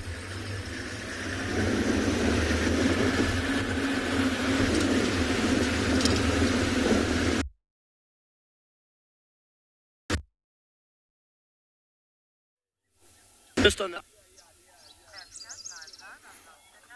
Well, unfortunately, it sounds like there's a little bit of a tech issue down in the eastern part of South Africa. So you're back up here in the northeastern part with the Nkuhuma Pride, who have now settled south of our boundary inside Little Gowrie in the shade. You can see it's just a complete mass of lions inside there. They have been going back and forth on the boundary, but eventually the purple-eyed lioness called them all the cubs, and they went trotting off, which then brought all the other adults across onto their side. At first they were sleeping on our side, but unfortunately she's instigated them going the wrong way, and so I suspect that this is it for them for the day. The lionesses are incredibly tired. I think they're full and uncomfortable, and they just do not want to be moving around. The cubs, on the other hand, as you can see, are fairly active. They're up, down. I think they smell meat and they're excited that maybe they're going to get something, but I fear that there is nothing for them today. So instead they're going to have to rely on a bit of milk from some of the moms. Most of them, I'm afraid, though, won't get very much at all, and they'll have to try and kind of get something else this evening for the little ones, because they could do with a meal, but everybody else, or all the adults, are looking nice and full and healthy. You can just see that they're grooming and starting to settle. This is typical for lions at this stage of the day. It's also getting blisteringly hot. The sun all of a sudden has got this little kind of spike to it. And so I think that's why they've seeked out the shade. In particular, these Tamboti groves make for some of the best shade out here in the bush. They grow very, very close together, and there's very little light that gets down to the bottom. And so if they get in underneath there, they can often have a really nice shade for most of the day. There's also a little waterhole not too far from where they are now on their southern side. It's where Sibui's cubs have been spending a lot of time of late. It's a small little pan, so it's the perfect place for them. Part of me was hoping that they were going to go to Twin Dams to drink, but unfortunately they turned around about 100 meters short of that and then went the opposite direction. So not ideal, but it's the way it goes. Can't always win. And we've been lucky so far in the last couple of days with lions. It's been, like I say, telematis and kuhumas. It's a weird thing in this area when you go through these phases of not a single lion in sight, and then it's like it rains, it pours kind of vibe. Then you start to get them all over the place. I hear an update now that there sounds like there's tracks for the Shamungwe lioness and cub on Simambili, so that's 3 different groupings of lions. In fact, 4 different sightings of lions that are in this area today, which is crazy. So I've been spoiled a little bit with them, and I know Steve was quite happy yesterday for his birthday to have got to spend some time with the pride, and they got up to a few little things, which is good for him. But I think we'll probably leave them fairly shortly, because once they go down flat, it's going to be the best of views through all of these thickets. There's also a number of vehicles from the lodges that traverse the side that want to come in, and I don't want to take up space for them if we can't have a decent view of them. So we're going to try and see if we can go and find this leopard that was calling around the dam cam. Hopefully we'll have a bit of luck.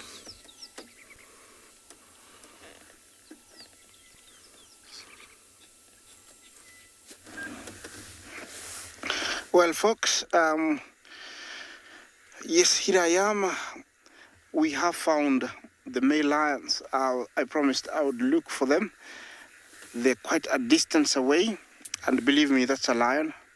Does look very flat, but it is the coalition of the Mash boys. That is Babayao, Kibogoyo, and Doa. And the one you can see there is Babayao. It's one of the Mash 3. We saw Kibogoyo about 2 days ago. He looked very beautiful, but he had a wound just above his nose. And Doa is to the right, and he's mating with one of the females. The female that he's mating with, I'm not sure which pride he is from. I would bet it could be a river, but if it's a river, then things are even more complicated now, because it means that they might take over the river pride. But they are somewhere there. I'm hoping they can get up. I understand that he was seen here yesterday evening, Doa, and he was mating with a female. He's still mating with a female. Remember that sometimes some females will just be submissive so that they can win the confidence of the male before they can get away. So it's not always that they are receptive. And I think this is the case here. They are off to the right of that male. I don't know if we can see them, Bungay, or even a hair of where they are. They are off to the right of that bush there somewhere. There they are. You can see a little bit of the body. That's a lion there behind. You can see a white, like a palish, loggish, the color. There, that is a lion. Believe me, I'm not pulling your leg. That is one of the males. They're quite big, very intimidating at their prime, and it's very easy that they can take over the river pride, because the river pride is very unstable at the moment. Remember, they don't have a male at the moment. Split nose has been seen there a few times, and so he cannot actually stand these 2 guys here and the other guy we saw the other day. So there are 3. They're Mash 3. They have been coming to this area since August, when I first came here for the migration. They've been roaming around this area, and it means that they have confirmed that there is no strong coalition, and now it's about time that they take over. Being two and big enough is very intimidating enough to tell everybody who's around that, they mean business, and so it's much easier to take over. Remember to talk to us, #WildEarth. Questions and comments are very, very welcome. It's nice and it's warming up, and I'm hoping that anytime they can get up for you guys so you can see the size. There's a sudden movement there. I don't know if this honeymoon is real, because it's usually very active, as you've noticed in the last few weeks when we shared, Lions meeting with you. Looks like they're flat out, so I don't know how long they've been mating. If when they were last seen, they were mating yesterday, but I don't know how long they've been mating. Usually you see the female stand up. She initiates the mating by presenting herself to the male quite aggressively, and usually the male has got no option but to mate with her. And during mating, they can go for up to 7 days without eating. The mating, lasts about 3 seconds, but they mate for, about 50 times a day for 7 days.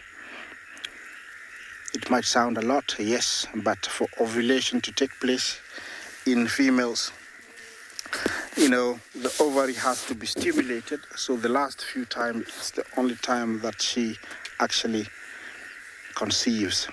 Well, I'm going to stick here just in case they get up and we have some action. And let's take you to another live location.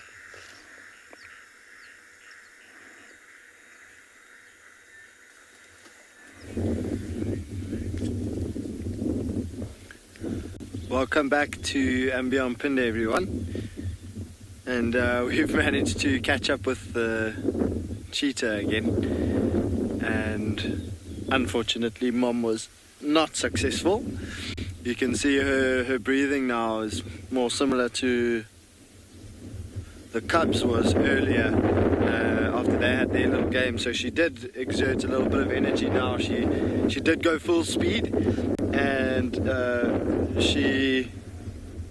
we found her quite far from where she was initially, and so she chased probably about 300 meters before giving up, and then there was a little bit of confusion and searching because the cubs didn't keep up. I think they might have picked a target as well, and so they each chased an Inyala, and so they were separated in that hunt, and so there was some contact calling going on, and they did reunite just moments ago before you came to us. So unfortunately not successful, but I can't believe my luck. It's my first drive back after leave, and I saw a cheetah hunt and chase, so that's pretty exciting for me. Hopefully a sign of a good work cycle here on Pinde.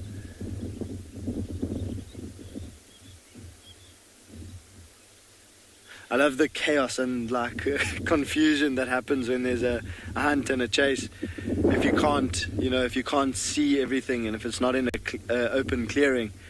We didn't even know. We assumed that those were the Inyalas that we had seen earlier, and that those were the animals that she was hunting, but we weren't 100% sure. And then all of a sudden she went and she disappeared into that thick stuff, and then we had to, that the whole search becomes active again because you don't know exactly where they are, and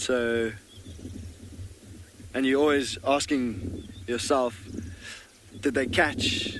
Did Mom catch? Did one of the youngsters catch? Which direction did they go? Where did they end up?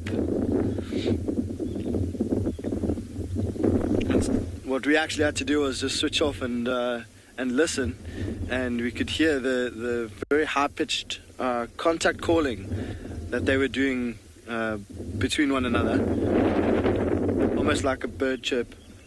I don't know if any of you have heard it before, but it sounds a little bit like this. And they were doing that until, almost like Marco Polo, until they found one another. And then they had a quick little greeting session. They rubbed faces, groomed one another a little bit.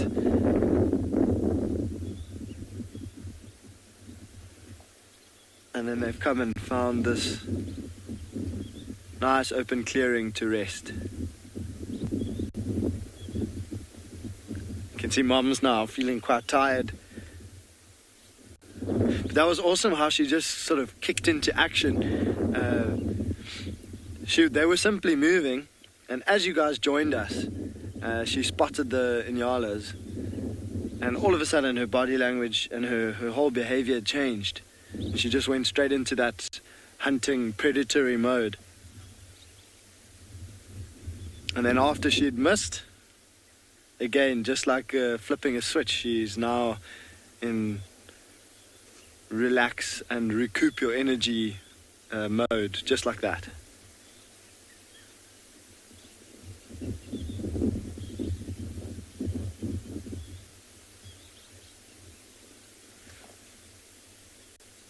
So you might notice it getting lighter every now and then, and that's just because it is quite cloudy. This morning it was really overcast and stayed dark for quite a long time. But now there are some gaps in the sky, in the clouds. The sun seems to be burning off some of the cloud cover.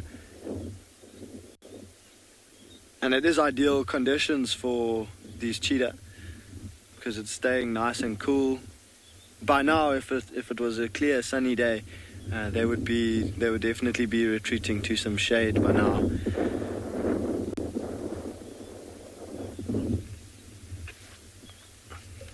Good.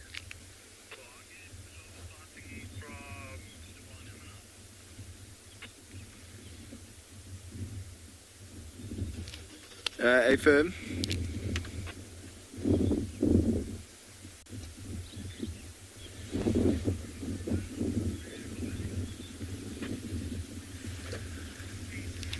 Three stations.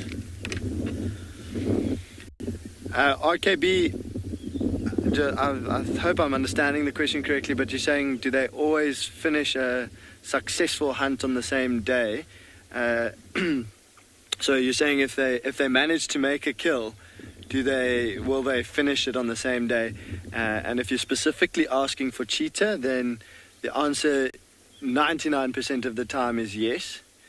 They will, especially a mom and two cubs like this, if she manages to catch something, they will eat as much as they can, because of the fact that the kill, the smell, so the sounds of the kill, maybe the distress of the animal, and then also the smells of the open carcass will attract bigger predators like lion and leopard and possibly even hyena.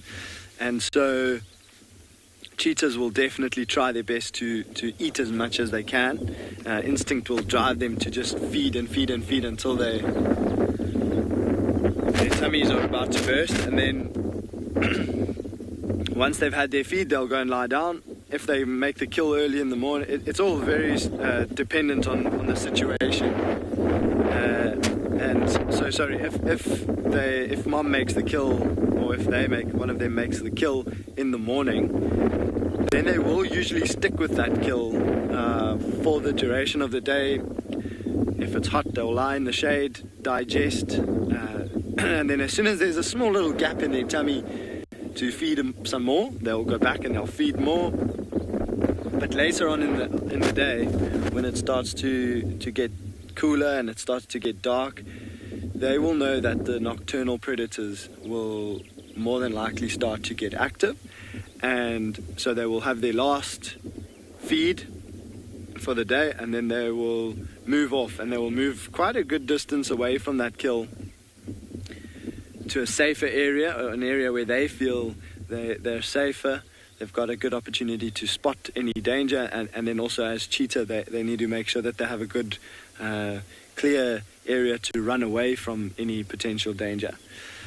However, in certain circumstances, like if it's a particularly big kill, if there's quite a lot of meat left,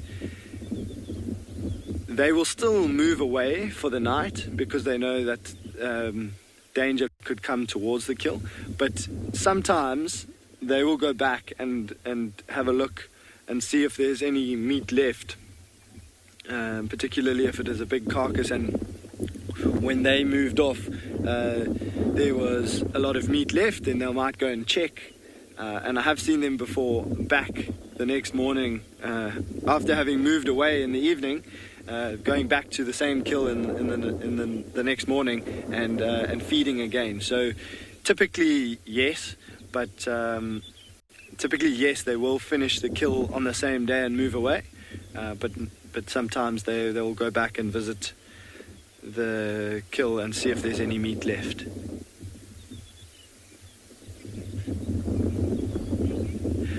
So they haven't quite settled down just yet. You see Mom and that cub sitting quite upright, and Mom is still scanning around to see if there's any other hunting opportunity. So myself and Gert are going to just stick it out here for a little bit longer. It has proved worth it to wait with them this morning so far. So yeah, we're going to send you off to another location now, and but we're going to stick here.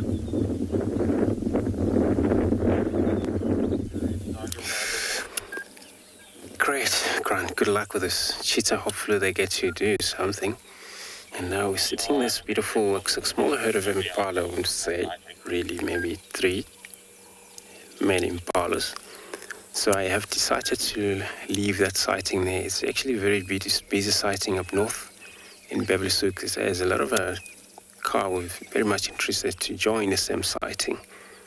So I'm going to decide to move and look for something else, possibly leopard or elephant.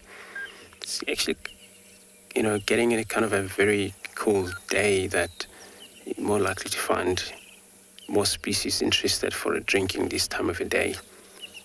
And while we're at that lions, I know Sandy wanted to know what our currently location is with the lions. So I'm going to go back now. I don't know. I'm just going to got my map right now. So I'm going to point out exactly what route did I take from the camp. So this is the camp. Can you get that? Yeah, so this is the camp. So I took in, it's called Mvuvu Road, and then from there, close to South Plum, this is where we found the Oriole, and I came down Long Pole. So the kill, it was somewhere right here. And then the rest of the pride have moved this far into Trimble Pan. Trimble Pan, it's one of our 300 pan essays up north. So currently they're lying right there next to that pan. So this is a northern boundary, or Manuleta on the other side. So that's where we were. I'm sure we might actually have to come back there if there's a space again. So that's for you, Sandy, if you're still in the shore. So that's my plan now. I'm going to carry on. There's Impala still there. You know what? No, I thought he's one horn, but it's not. Still have a whole buff horn there. It's oxpeckers. It's busy with their own foraging on that antelopes.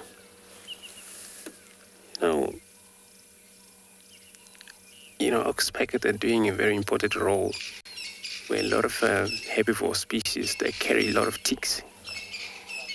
And then for this bird, as you can see in that antelope, they're busy, picking on the skin, searching for possibly parasite, mainly ticks.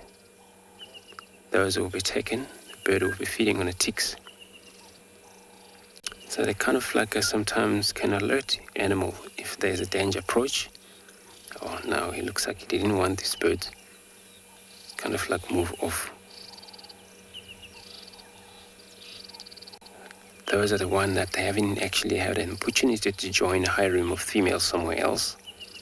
But possibly there will be soon, since there is no the breeding or the rutting season is all in the end already, and all females all heavily pregnant.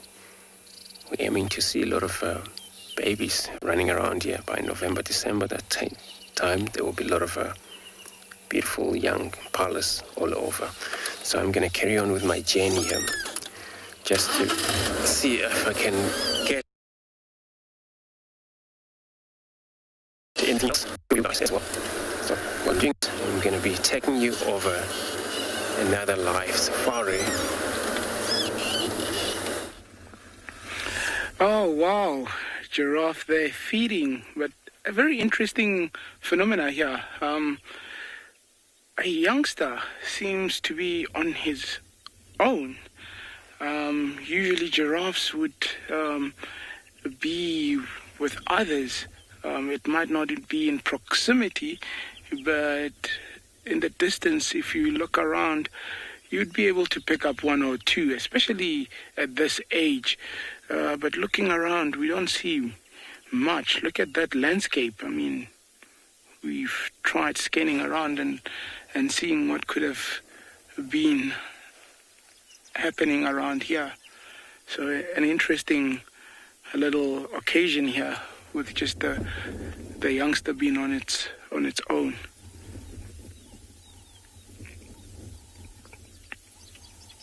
Cape turtle doves in the background there.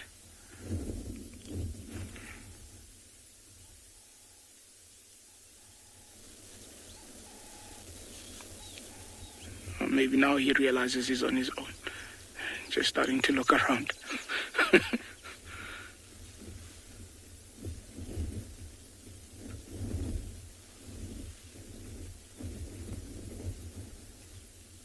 how he focuses the ears also in the direction that she's looking.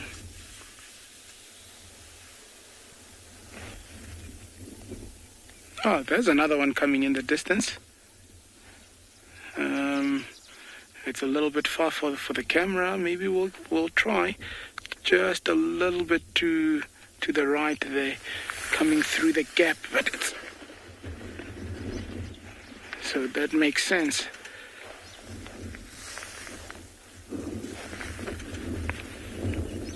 Right through that gap. You good, Dave? Yeah, so I was shocked to see it alone, so there it confirms my statement. Like it when I'm right.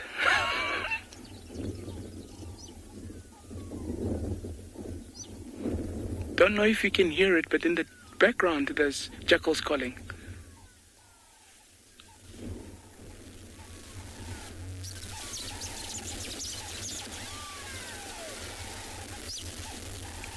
Might be a little bit faint, but there's jackals calling and responses all around us. It's like a broken telephone communication. One started calling and it started echoing all around us, just letting us know, obviously, that there are jackals in this vicinity.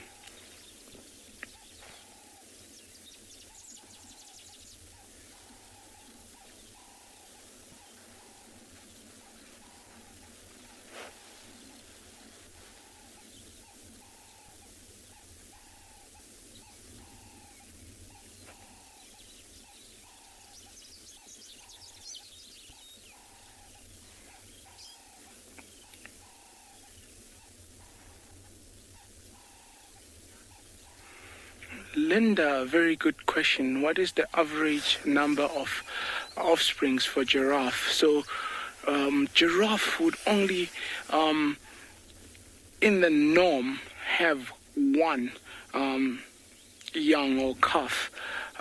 But I have been fortunate enough to actually see giraffe with twins. It doesn't happen often. Where you do actually get it with twins. And I mean, you can imagine the size of the fetus. It's quite a big animal to be carried as a fetus. So having to have twins would mean that the development of those twins would have to be slightly smaller.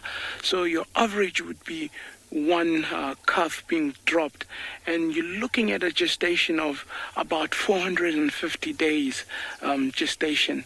So also a very, very long gestation. I mean, it is a very big animal, but also what is interesting is giraffe would also give birth actually standing, which is it's just phenomenal.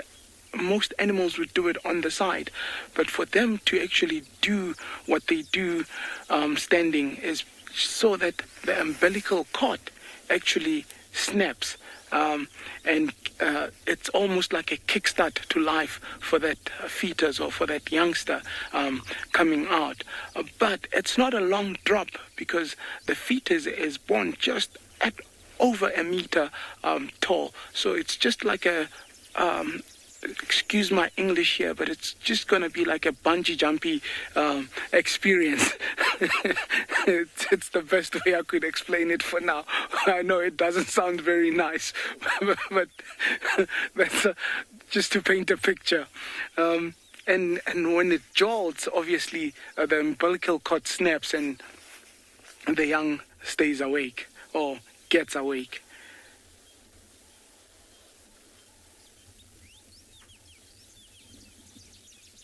Long tail there swishing the flies and what could be bothering it. And also very interesting, here in the Kalahari we don't have a lot of ticks with the animals. What we get here is something called a louse fly, and these louse flies would embark on these animals and almost be a pest or a parasite to them, and that's where that swishing of the tail would come handy, because they would be bothering them. So you'll see them flicking every now and then. Probably that's what they would be flicking, your common fly and those louse flies.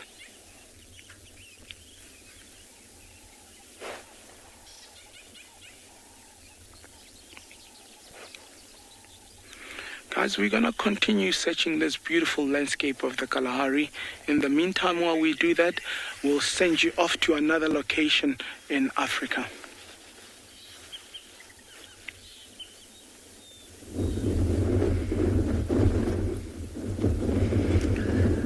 Welcome back to Ambiampinde, everyone. And these two young cheetahs have found a new jungle gym. Quite literally a jungle gym.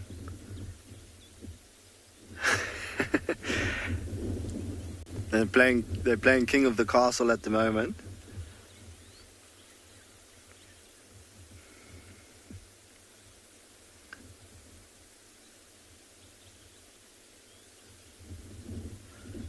So Mom and the two youngsters moved closer to this thicket, and Mom is just lying in the shade, just out of the picture, but the two cubs have come into the thicket and seen and done a little bit of exploring to see what they can find, and they've obviously found this nice big, and they're showing off their athleticism once again.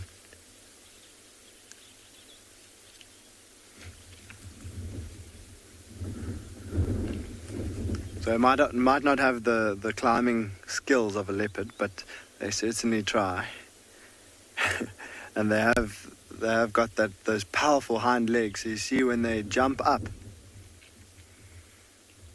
they get that initial boost from those big hind legs, get themselves as high up in the tree as they can, and then they try to claw and pull their way up higher.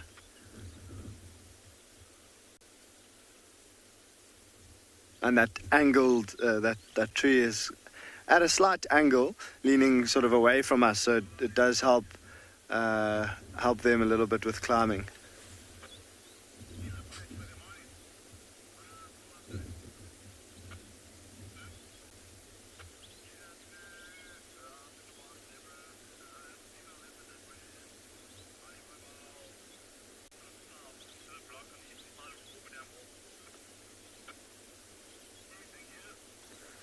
It's amazing how they can just keep themselves entertained with a tree. But they are, like I said, they're still young. They're only about 8 months old, so they've got to spend a lot of energy and most of their time growing, of course, but learning, and they've got to figure out everything, I guess, as much as they can of all of their surroundings.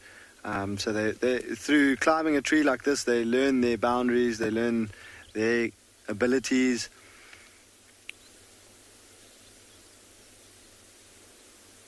And I guess they're also learning their surroundings a lot better. This is the area where they're going to be spending the rest of their lives, so they've got to make sure that they know it very well.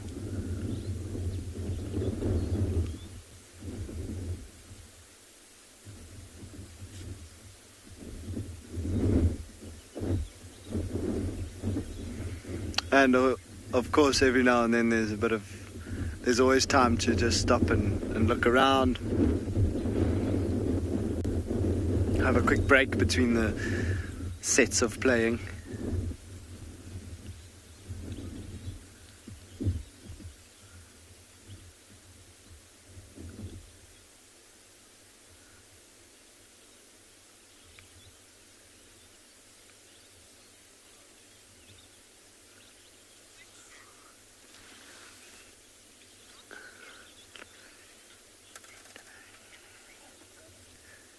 How long can cheetah go without eating is a question coming from Anna Marie.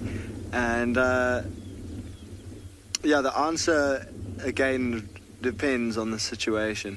So it depends on how full they are or were since their last meal. So, but I mean, on a completely full belly, an adult female cheetah, she could probably fit around 12 to 14 kilograms of meat into her tummy. That's on about a 50 to 60 kilogram cheetah, so that's quite a lot of meat. But their tummies have that ability to stretch because they need to, or they don't know how often they're going to be able to be successful in a hunt, so they need to get as much out of the kills that they do make. But yeah, I would say on a full belly, a female cheetah could probably last 4 or 5 days before she would start to hunt again. But without eating, they can easily go for a week and a half from their last full belly, which would be pushing the boundaries a little bit, 1.5 to 2 weeks, but it is possible. But they are usually successful within about 5-6 days usually.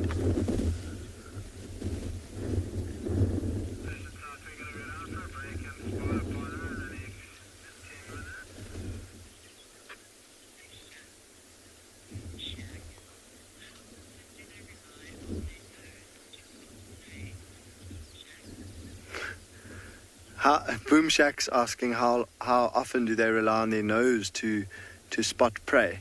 So cheetah do have a very good sense of smell. They have these really big nostrils which enable them to take in enough oxygen, which allows them to run as fast as they do. And so they have got very good senses of smell. And I would say that But I would say that smell is probably the third sense that helps them to find prey. So their first priority is to try and spot prey, because then they can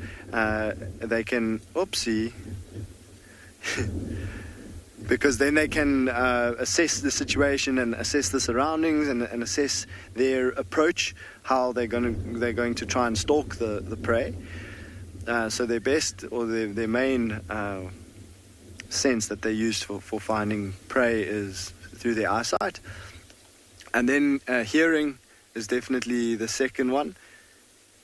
So like we saw earlier on with this female, she walking, and I think she either heard them or spotted them, those inyalas that she did eventually chase. So as they're walking through an open clearing, they might hear, whoa, straight up the tree. So you see that initial jump takes them up quite nice and high, but then their climbing thereafter is not as good as a leopard. So I think that she heard them or spotted them because the wind was wrong. The wind was going from her towards them. But when they are resting or sitting down somewhere, taking a moment to look for prey, they might, if there's a light breeze, put their nose up into the wind and see if they can pick up the smell of any potential prey. But it's not a sense that they go to. It's not their go-to sense for finding prey. It is one of the senses that they can use, of course, for finding prey. But I would say it's the third option for finding prey. But they certainly do use the nose for finding prey, and more especially for smelling danger. So potentially dangerous animals have a much more prominent smell than prey, but they do know what their prey smells like, so they definitely can use it for that. I'm gonna start up the car, and I'm gonna just try and go around. I apologize if we do lose signal, but I think there's a perfect little gap on the other side of that tree where the cheetah have climbed up into. So I'm going to do that, and we're going to take you to another location while we do that.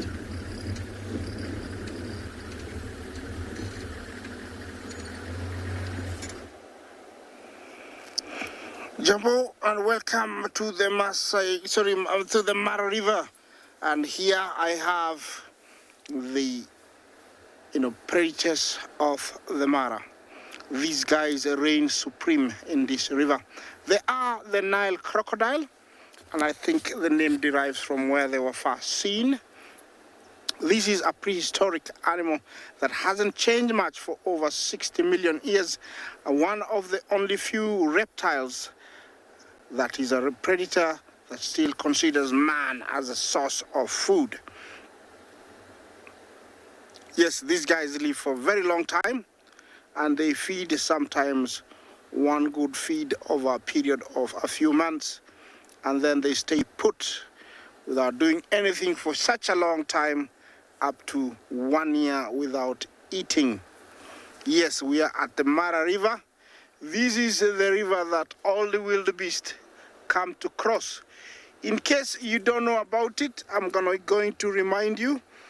The Great Migration is an annual migration of about 3 million animals: wildebeest, zebra, topis, eland, Thompson's gazelle, and a few nomadic predators come. And during the months of August, September, they crisscross this river, and it is the main catalyst to keep the numbers down. The Mara River takes more lives than nature. When I say nature, I mean lions, leopards, hyenas, jackals, cheetahs, wild dogs, and even natural causes like exhaustion doesn't take as many as this great Mara River. So it plays a very big role in making sure that the numbers are kept in check. Apart from the crocodiles, we do have the other inhabitants, who are the hippos. And here they are, and looks like they're all very happy to use one of their own as a pillow. And that bird over there, I can see it. I think it's a common sandpiper, and definitely it's picking some creatures that have got attached to the hippo skin. Remember, hippo skin is almost 3 centimeters thick, and I'm sure it can feel nothing when that little bird walks on top of it. Look how sleepy that hippo is. I think he's in dreamland. Yes. Look at the ears, look at the eyes and nose, all above the head, very much like a crocodile. It's the same. You're going to see that when Bungei shows you the crocodile, and that is an adaptation, so they can live comfortably in water and only bringing the head, just above, the head up, and all the senses can be used, sight, smell, and hearing. Look at the crocodile, same thing applies. The eyes, the nose, they're all above the head. It's an adaptation for this animal to be able to live well in the water. Well, crocodiles do control their body temperatures. It's called thermoregulation, where they have to, warm the upper part of the body to keep their temperature in a stable rate, so that they can actually function. And especially when they need to hunt, they have to come out, because remember, they're cold-blooded, to warm their blood so they can actually swim faster. This is a predator that is no joke. Anything getting into the water, including young elephants, giraffes, rhinos, lions, they will take them. So in these rivers, they are the lords. So this is not a place we do swimming. Yeah, they can grow up to 18 feet. Records dictate that they have been recorded to weigh up to 1,000 kilos. That is a ton. That is very, very heavy. And they have the ability to stay underwater for over an hour.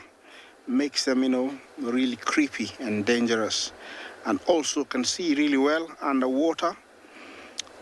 A reptile that can actually disappear in the water without making a ripple. That creeps me. But I have lots of respect, because in the water they reign supreme.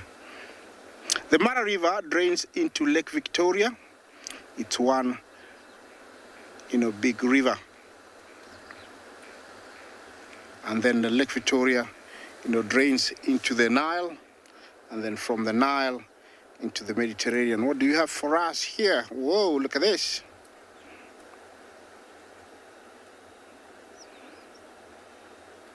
Lawn, we have the little bee eater over here. Look at this cutie. Little bee eater. And I think he knows we're talking about him. Look at how worried he is. They feed on bees, and they're able to crush them, and sometimes they hit them over twigs. They hunt from one patch. They'll fly, catch, and then come back. I don't know if he's come back. Yes, there we are. Yeah, little bee eater. Look at him. Yeah. Thank you for your comment. The river looks beautiful. It does. Is he gonna come back? Not this time.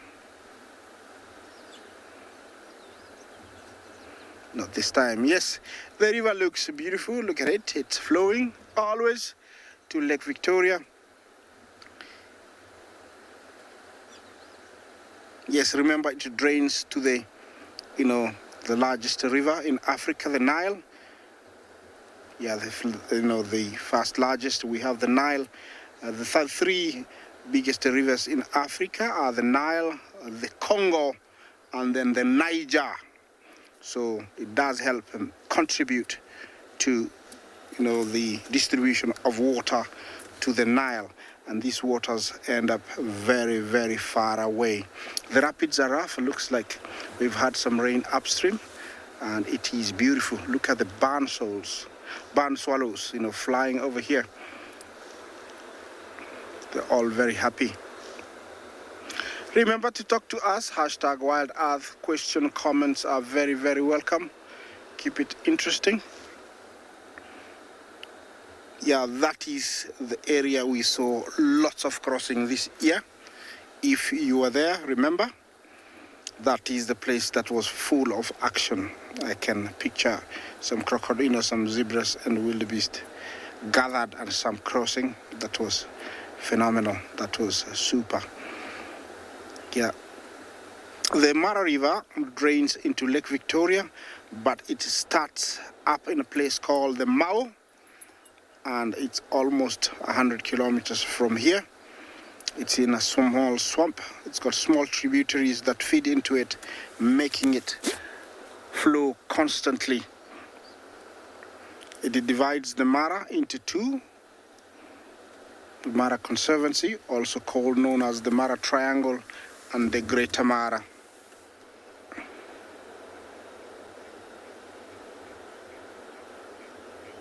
It's just a beautiful sight.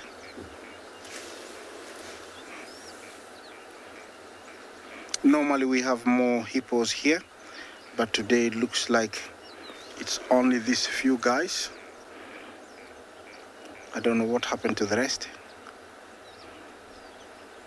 And this time I think the one that was being used as a pillow has become tired, and so is not tolerating anybody anymore.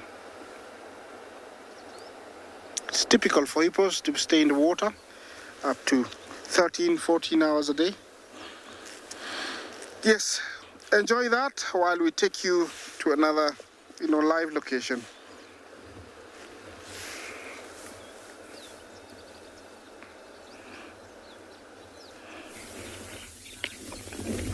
Back to the Kalahari. I mean, guys, it's so amazing to see that in the last 3-4 days we've been having cloud cover every now and then, a little bit of a spit here and there, nothing really much of a proper rain, if I can call it, but it just shows that the desert or these soils here are so rich in nutrients. And the reason that is, look at what we have here. It's an eland bean, or an elephant's root, as some say it. And just from the moisture that we've captured over the last few days, life has been given. Look at that. A very beautiful green shoot coming out and already starting to flower. I mean, it's just a couple of days of moisture and there we go. A very widespread small shrub, and probably growing up to, I'd say, maybe 50 centimeters. And at times when we've had good rains, it will cover majority of these soils, and very high in actually tannins.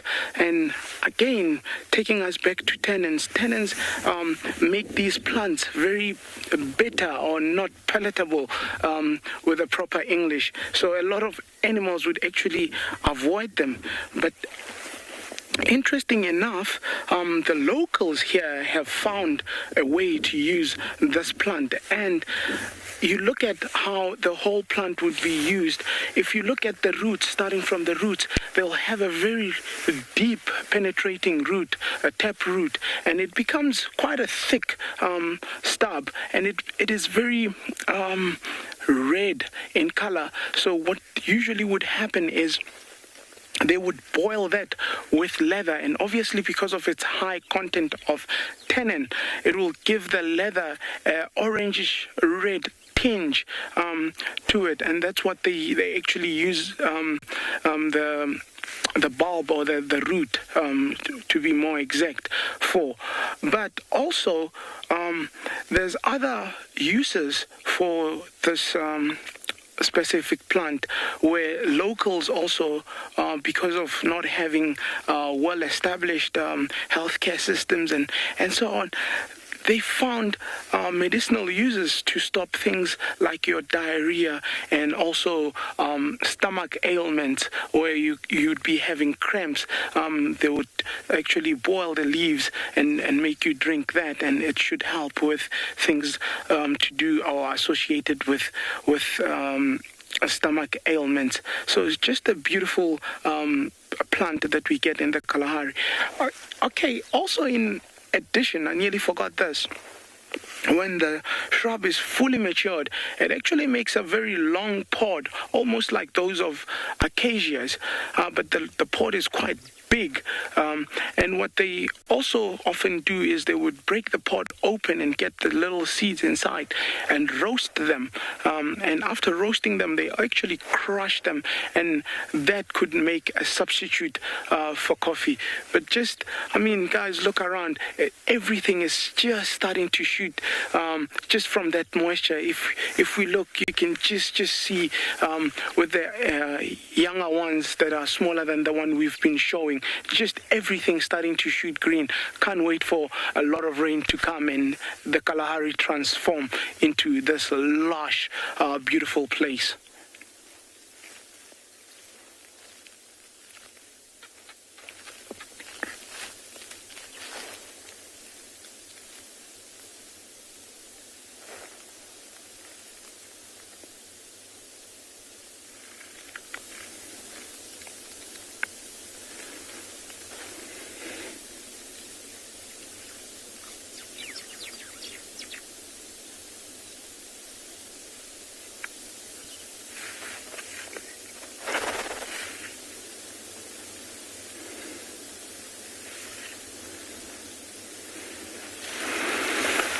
Just trying to take a moment there, looking around what other plant life was around us.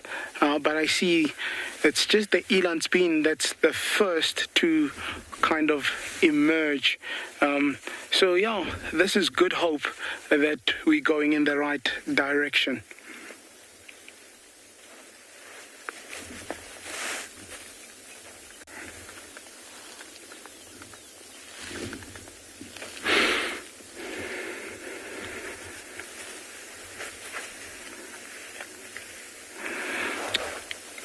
Artie, thanks for the comment there, loving medicinal plants. It's the way medicine evolved, or westernized medicine has evolved. It's all about studying plants and knowing the properties these plants possess, and then being able to actually extract those and make them useful. Also helps in sustaining life, not just for human but for other species, by further understanding what these plants actually really possess. So the extracts of these plants are very, very powerful, and especially in Africa. You can imagine, we've got a term, I don't know how many people would know this, but we've got a term, traditional healer. And those are more used in the rural areas where there's no westernized medicine. And it's exactly this. People would go out, collect plants, test them out on different things, and find ways to actually use them, whether they're poisonous, whether they it's a remedy, whether they'll figure out ways and means of using them. So yeah, Mother Nature always provides.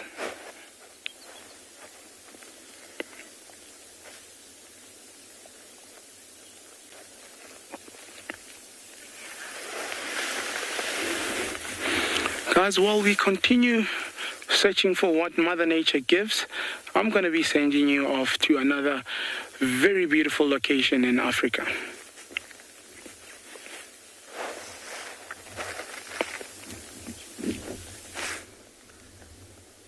Welcome back to Ambiampinde, everyone. We've just looped around to the other side of this thicket, and the cheetah are up and down the same tree still.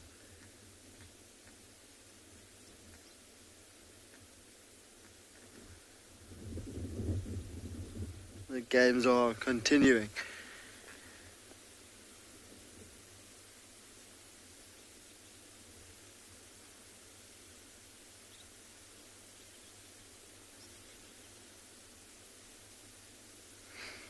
So the sun is appearing more and more often, and it is really starting to get warm now. And so the cubs, you can see, are right in the middle of the thicket because it's nice and cool.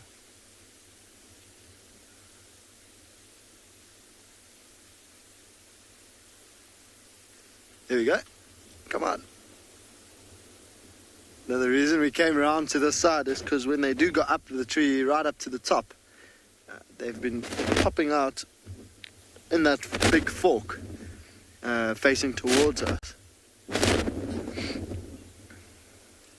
But as is usually the case, when you are with us, they do exactly the opposite.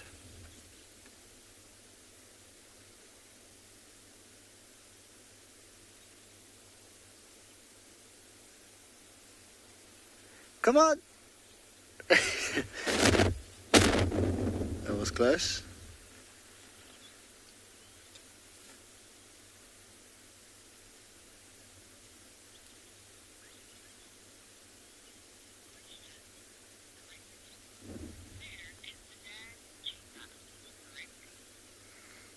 Good question, Rick. So Rick is asking, where is the dad cheetah? And so he is somewhere roaming around Phinda, unlike with, well, I suppose it's only really with lions actually that the fathers are slightly involved, although they are more indirectly involved than directly involved, but the male cheetahs are not involved at all with the raising of the youngsters. And so the male cheetah on Phinda hold territories, and they will, just like male leopards and male lions, they will patrol their territory, scent mark, put their stamp down basically on their area, and they will compete with other cheetah for certain areas of the reserve. And females, on the other hand, are more what we call home ranging. So they will have an area that they prefer, that they spend more time in, and but they will move this home range because of the fact that if they spend too much time in an area, number one, their prey species will get more and more aware of the fact that they're spending time in that area, and then the prey themselves will move away. But also because of the fact that there is the chance that predators will move into that area, so they will move away. But basically when a female cheetah comes into heat, she will go in search of a male, and what she will usually do is, because they come into physical contact with one another very rarely, she will find a male's scent marking post, and she will leave some urine there, and from that, it seems like the cubs have found a little spot to settle down for now, and from that post where the female will urinate as well, when the male returns to patrol his territory, or on his territorial patrol, when he returns to that spot, he will smell that the female has urinated there, and he will be able to tell from the urine that the female is in heat or estrus, and he will then from there track her down, and using his sense of smell, he will find her, mate with her, and then they go their separate ways. Now, you might wonder, what if she comes into contact with a male cheetah when she has cubs, and there is no way of those male cheetahs telling if the cubs are theirs or not. There's no bond or maintenance of any kind of bond between a female cheetah and a male cheetah, and so the instinct of the male cheetah is to assume that the cubs are not theirs, try to kill the cubs so that the female will come into heat again. So a female cheetah has to avoid a male cheetah as much as possible, especially when she has cubs.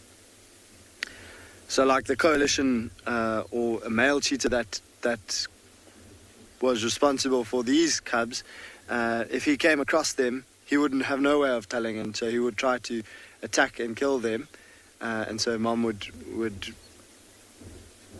be on the lookout constantly for other male cheetah as well. So there's just I suppose, numerous dangers and concerns for cheetah out in the bush. So male cheetah is just one of them.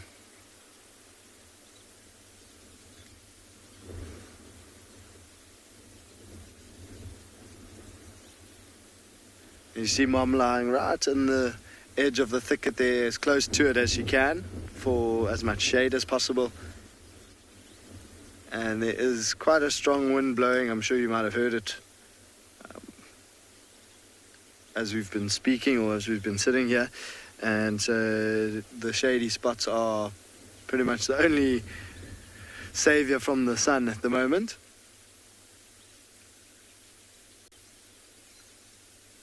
And it seems like the cubs have found a nice little spot to settle down. I'm just going to roll back a little bit for us so we can show you those cubs.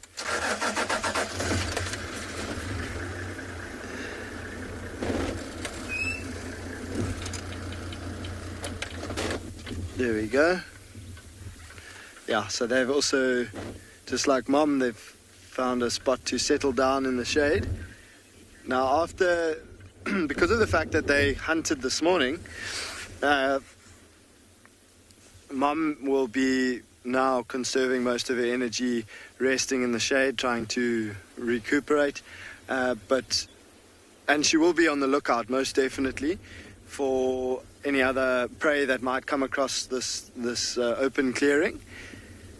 But in terms of actively going and stalking and going on what we call going on the prowl, she's not going to be doing that again today. She's going to be resting here. But again, opportunistically, if she's able to spot something, hear something or smell something, then she might try to investigate that and see if it is a hunting opportunity.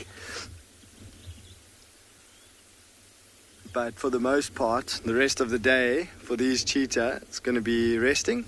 But now we do know that their tummies are quite empty.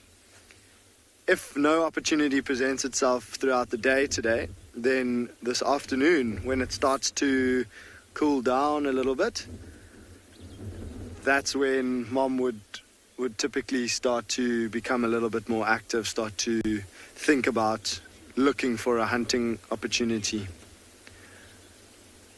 But yeah, like I say, I think for now, these cheetah are going to be resting properly in the shade now. The cubs have had a busy morning.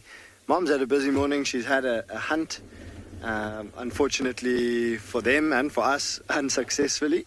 But myself and Gert, from here, I think we're going to carry on. We've had an amazing time with these cheetah, and I think we're going to go and see what else we might be able to find for you this morning.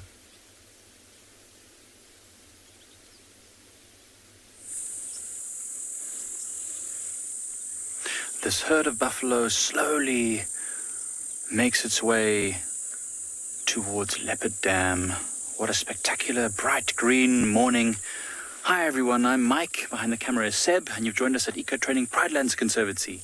I know you've missed us, but we've been adventuring all over the place, enjoying a little bit of exploration on Pridelands, and I'm so glad we managed to find this herd of buffaloes as they've gotten active. They were very, very static a bit earlier, not moving at all. Now that it's warmed up, they've decided they want to go to the water, and they're just feeding on some nice fresh green grass as they make their way towards the muddy end of the waterhole. There's a big, strong male buffalo, one of the dominant males in the group, I'm sure, walking on the outskirts of the herd, protecting all these younger individuals who are sort of in the middle. There's a couple of larger bulls making up the rear as well. Amazing, these animals, they've been grunting and groaning the whole way through this bushes, I suppose communicating with each other and just letting everyone know that they're on the move. It's one of the buffalo herds that we see on Pridelands. I think there are two about of a similar size that move around the reserve, although this is the herd that we see most of the time because they spend all of their time moving between Leopard Dam and Ndlovu Dam, close to the Eco Training Camp. So we know these ones quite well. And that one young buffalo who had the damaged horn, which was being attended always by oxpeckers and other animals, has, we can't find him anymore, so either unfortunately succumbed to its injuries, or it's healed enough that the oxpeckers are no longer pestering it. Because there's no specific buffalo here which is having a particular attendance of oxpeckers. There's a few oxpeckers here and there. You can see them cropping this green grass, going for the fresh green longer shoots, nice and bright. Don't take a few steps and they keep eating. Remember, they're large animals. They do need to feed constantly. Although what's nice is at this time of year, there's plenty of green stuff to go around. Towards the end of the winter, around about July, August, maybe even into September, it was very, very dry and there wasn't much food. And some of the buffaloes were actually starting to look a little bit bony. But you can see here plenty of green stuff, and they're fleshed out nicely. Very, very strong and healthy looking buffaloes. And this one here giving us a bit of a mean look. Sorry, old chap. We're not... Yes! I'm also super excited to be back. Thanks, everyone. We missed you. But we're going to try and stick around a bit longer this time. And this buffalo herd is actually reaching the water's edge soon. So what we'll do is we'll try and reposition in a moment to try and... Oh, there's a lady tungsten. Hello, lady tungsten. She had her little tongue out. Hi there. What a gorgeous girl, hey? A bit of an older female, maybe. Just sniffing the air there, just making sure there's no danger as she approaches the waterhole. Yes, yes. You should chew with your mouth closed. I love buffaloes. I've actually recently, over the last month or two, decided that buffaloes might be my favorite of the big five. I know it's not many people's favorite, but I just think they're very, very interesting to watch. So slow and methodical about how they do things, but also incredibly tenacious. And you can see this female, she's got a youngster behind her. That's why she's being a little bit extra cautious. There's her youngster following close behind, also very curious. But I was speaking to one of the other instructors, and he was saying that for him, buffaloes really are the one animal that just shows off the ruggedness of Africa. Linda, they basically are. I mean, buffaloes are basically African cows. I think this is probably where a lot of, some of the domesticated cow species came from animals just like this, because of course buffaloes provide a lot of meat. They're quite docile most of the time, and they also have lots of milk, which is highly nutritious. So of course, the earliest humans probably would have been domesticating these kind of animals. So you can see the rest of the buffalo herd is just to our right. A lot of them have moved off to the left, and the rest of them are just here on our right, also heading down to the water. In fact, we're sort of in the way of them a little bit, but we're not going to move at all, so they're going to move around us. We've been sat here quite still for quite some time. But yes, Linda, I think this is basically where most of domestic cows come from. Very similar animals like this. And I mean, all over the world there are buffaloes. Think of the bison in the Americas and the water buffalo from Asia. So we've certainly got a lot of different buffalo species. Oh, there's a battalier flying over us, just calling. So nice to watch these buffaloes just feeding. Yeah, as I said, they really are, for me and for lots of other people, the symbol of rugged, dangerous Africa. The lion is obviously gorgeous to look at, and leopards are my favorite animal, just really, really beautiful. But buffaloes are just tenacious and powerful, and they just never give up. Sometimes have terrible wounds, and they just keep going. And they protect each other as well. This female over here will be fiercely protective of her calf, and the male buffaloes will look after the whole herd. If they get attacked by lions, they will encircle them and put their horns down and present this sort of impenetrable shield of horns that really not many predators would even attempt to take on. Maybe only the most, the most experienced prides of lions or clans of hyenas would even attempt to take on a herd of buffaloes like this for fear of getting serious injury. And see how cautious they are when there's so many individuals like this. It's very easy for them to spot danger. I mean, they're all listening all the time. Heads come up, they sniff the wind. Their eyesight is probably the weakest of their senses, but it's good enough to spot, a lion moving out in the open, even at a distance. It's good to know that they are being cautious as they approach the water. Okay, I'm going to try and reposition us. Some of the buffalo are reaching the water.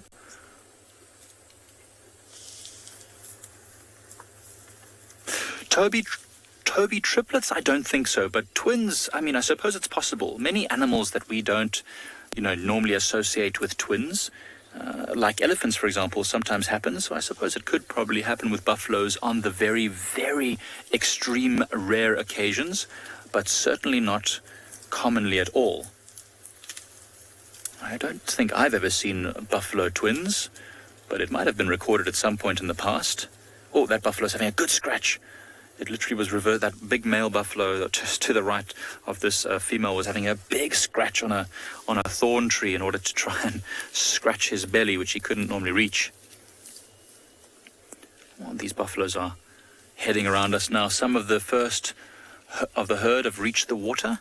These ones are the tail end of the herd. They are going to be reaching the water soon.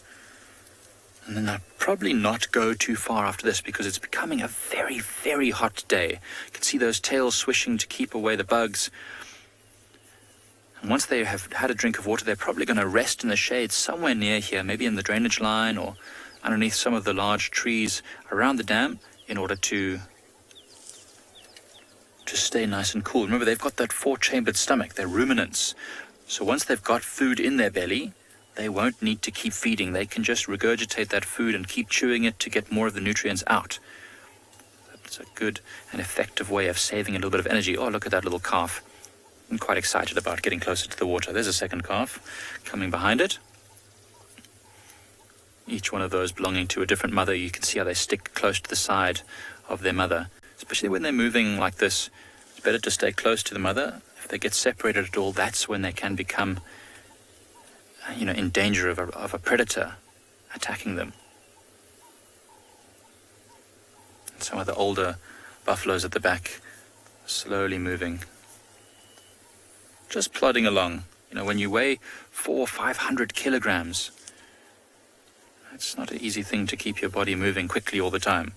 Got to take it slow. So this is a female. You can see because her horns are not as big and heavy as a male would be. So she's got the horns that join in the middle, but they're not thick. They're not bumpy, granulated things. You'll see there's a male coming at the back there. He's a bit stuck behind some bushes, but eventually we'll have a look at him and you'll be able to see the difference between the female's slender horns and the male's thick and heavy boss.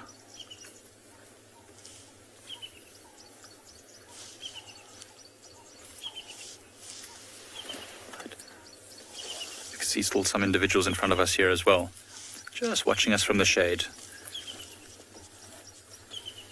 It's okay, old girl, you can make it past us. We're not going to move. We're going to stay very still and quiet.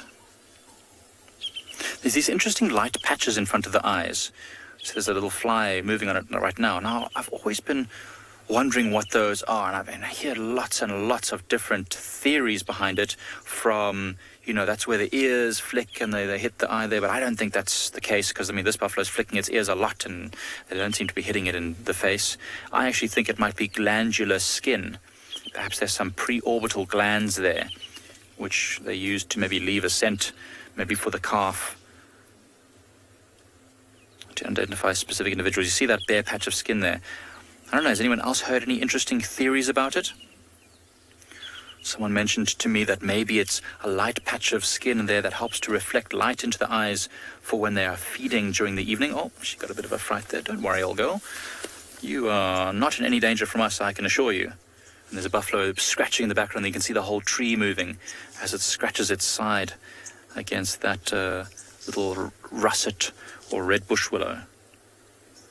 Very curious, isn't she? She's got a bit of mud on her flank there, probably from mud wallowing yesterday. So buffaloes are extremely dependent on water. They sometimes move long distances, but they do want to drink every single day if they can, and twice actually, if possible. They usually drink twice a day. This is mostly females. I actually can't see a male. I thought most of the males are far off to the right behind this buffalo as they make their way behind us. So what we're going to do is we're going to probably try and reposition the vehicle to see if we can get a view of them at the waterhole.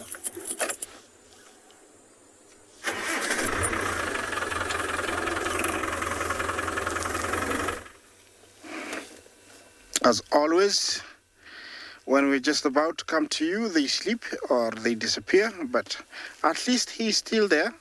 You see him? That is one of the two males that I was looking for this morning. I have found him also, so I can say that I have found the two that I was looking for.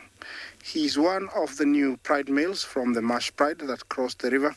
I don't know when, but we have seen them crisscrossing the river for the last 2 months, and finally looks like they will take over this section of the Mara.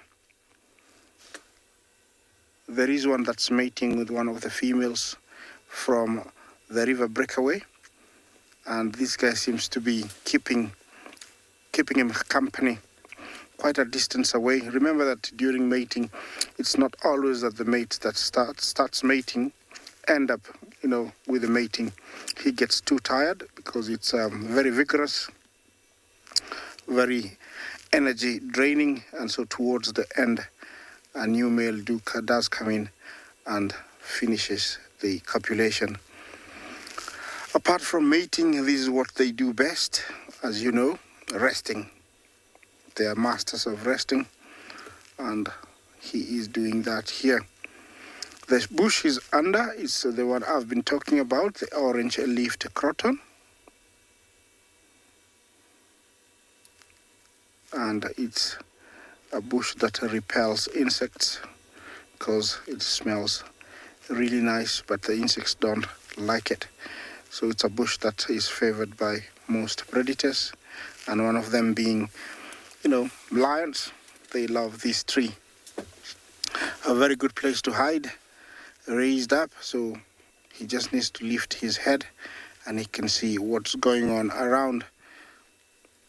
This is a fully grown male lion. As you can see, he's got mixed colors in his mane, quite black towards the below and very blondish above.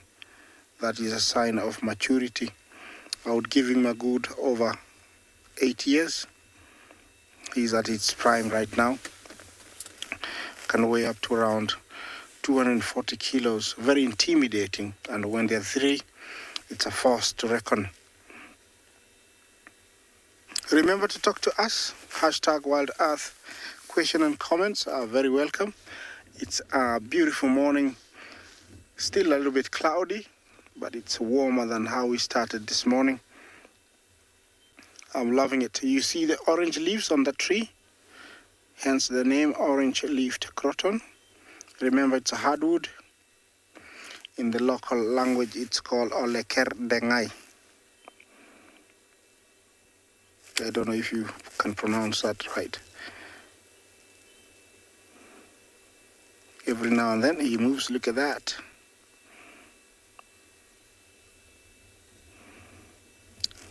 He looks like he ate maybe a day before or a day ago, and so he's very well fed. Looks chubby enough to keep him going.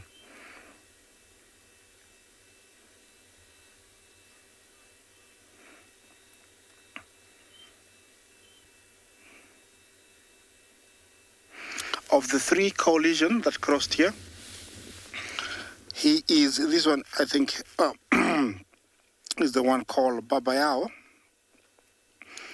because I identified Kibogoyo, and who else did I identify? There was Kibogoyo I identified. So this is, I think this is, sorry, this is Doa, I think. Well, it's still hard to really say who he is. when he's lying like that, but I will definitely identify him by the end of the day. But the other one that I was meeting earlier is Babayao, we have identified, and Chongo Kibogoyo the other day. So of the three, we just need to identify this guy later. Well, looks like he's in need of some peace. So I think the best thing to do for me is continue on, see what I can find further up.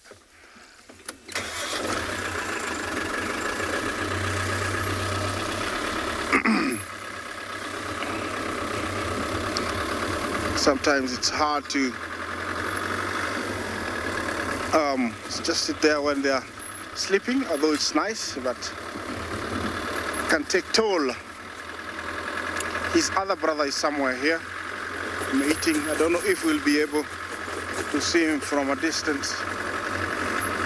And that is the brother that I was able to identify as Babayao. Well, as I try to find him, Babayao, let's take you to our next live location.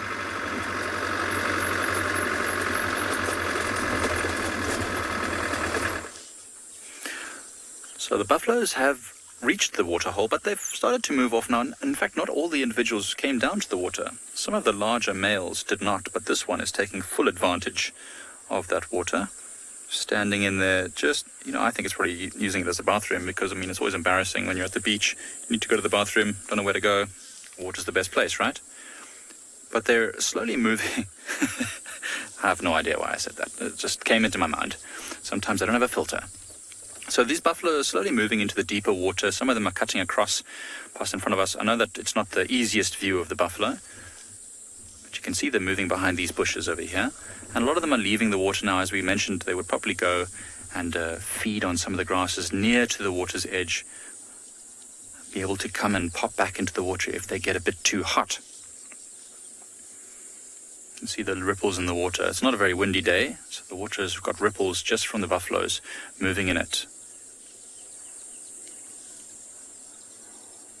So this is the muddy side of the waterhole. So they came here just also to get a bit of like a mud wallow in on the edges. There's a few more buffaloes to our right, which should reach the water soon enough.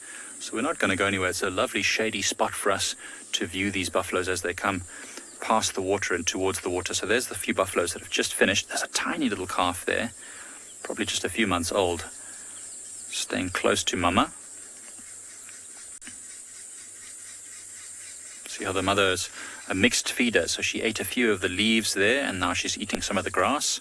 So buffaloes can feed on basically anything, just like cows. We mentioned before how our buffaloes, African cows, and just like cows, they can eat a bit of everything. They can eat leaves if they need to, grasses if they need to. So they're mixed feeders. They're not constrained to any one type of food. And that's why they do fairly well compared to some that are more specific feeders, because they can eat whatever's available at the time. And because they're ruminants, they can extract the maximum amount of nutrients from whatever it is they do eat. Unlike some of the bulk grazers, like zebras, for example, which need to eat a specific type of food, grasses, and then they can't ruminate, they can't chew that food multiple times. So then, if there's not good quality food available, they're unfortunately not doing very well. See the buffaloes there stuffing themselves underneath those trees, getting to some of the... So it's getting very hot now, so the grasses are starting to wilt a little bit. And so those grasses that are protected from the sun are the juiciest grasses at the moment. In fact, this morning it was very cold. It was a chilly morning, I think less than 20 degrees, which I know for a lot of you might sound like not that cold. But after a 40-degree day, 20 degrees does feel very chilly. There's a lot of dew on the grass, which is probably why a lot of these buffaloes haven't come down to drink. Because of all the dew this morning, they probably got a lot of the water they needed just as they were feeding. This is the view of buffaloes that when you're on a trail and you see them in the thick bushes like this, it causes you to freeze because you just think, oh my word, have I stumbled myself into a herd of buffalo? And they're, commonly known to be some of the most dangerous animals that you might find in the bush. So when you do see them on foot, you have to be very, very cautious. The herds are generally a little bit more easy because the main thing they want to do is protect their youngsters. You can see now how well camouflaged they are. It's the single buffalo bulls that you really want to be wary of, because those you might not see till you step right on their tails, and then you're in big trouble.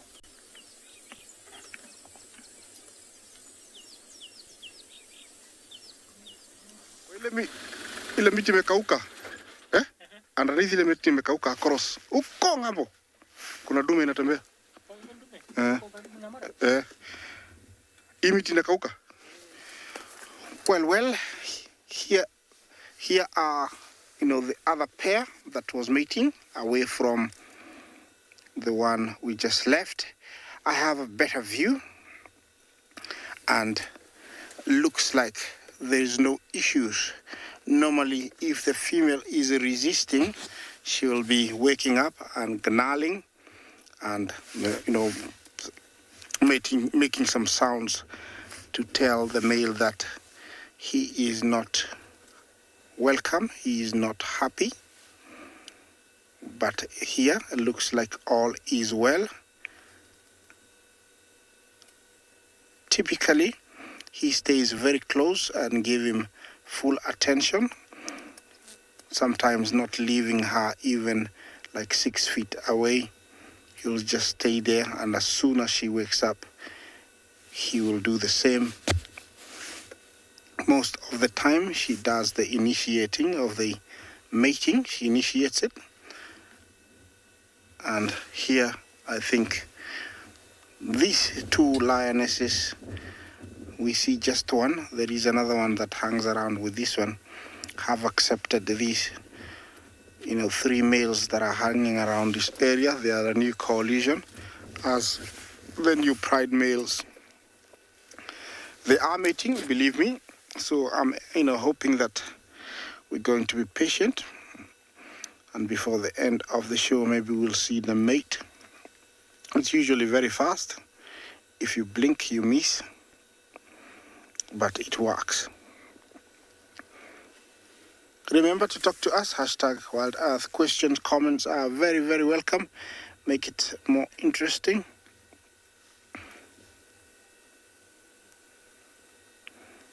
It's all good. It's warming up. What's that bird behind the lions, Bungay?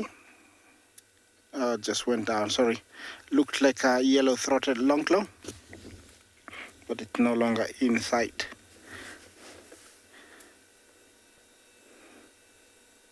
They do preserve their energy by staying, put like that, because the mating is, quite energy draining. And so, yeah, she's up. I don't know if it's gonna happen. It looks like the female keeps looking up and looking at the... No, I thought he was looking at the other male, but looks like he was just looking at me and then went down. I don't know which female it is, this one. It's going to be interesting to find out, because now I just look at her face and she looked quite different from the one I thought was mating. There is 2 lionesses we saw here, me and Bungay, about a day ago. Very young, very playful. They look like they had just crossed the river, and then they were looking for a spot to cross again. We left them struggling to find. This one looks like she's much older, and her tip of the tail is missing. That's what I just saw. And if it is who I think, things are going to get really complicated for me, because she's the river lioness that has got cubs. The cubs that I've been looking for the last almost 8 weeks. I saw a glimpse of them and then they got hidden. So this is a nice spot for me to stay for a little bit, see who she is. One day, when they reveal, if these males don't kill those cubs, if they did sire them, if they reveal the cubs, I think we're going to have a pile of cubs. I don't know how to call it or to put it, because there are going to be so many. There is about 4 lionesses that I think have got cubs, because I've seen that they are lactating. tells me that, you know, they've got cubs.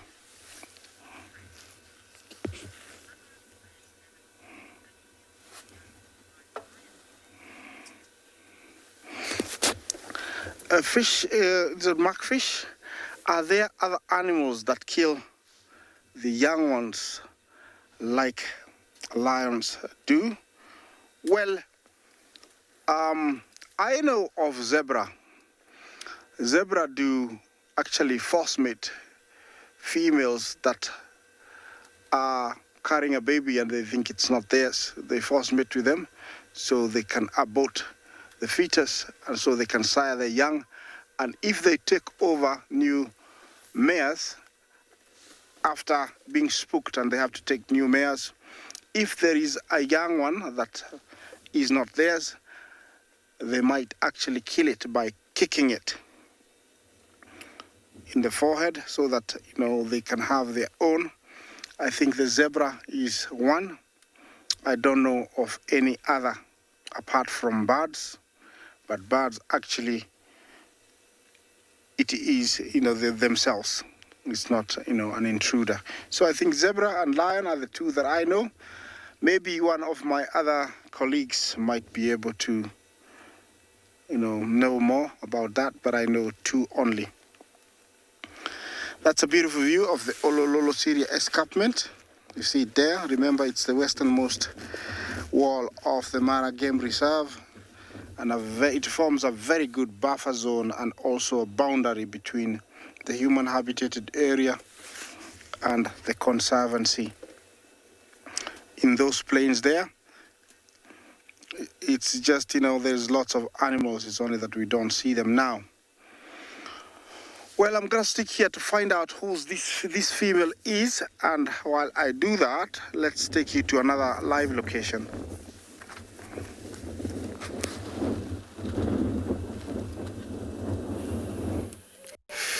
Beautiful, thanks Isaac. Hopefully you get to see if you can listen.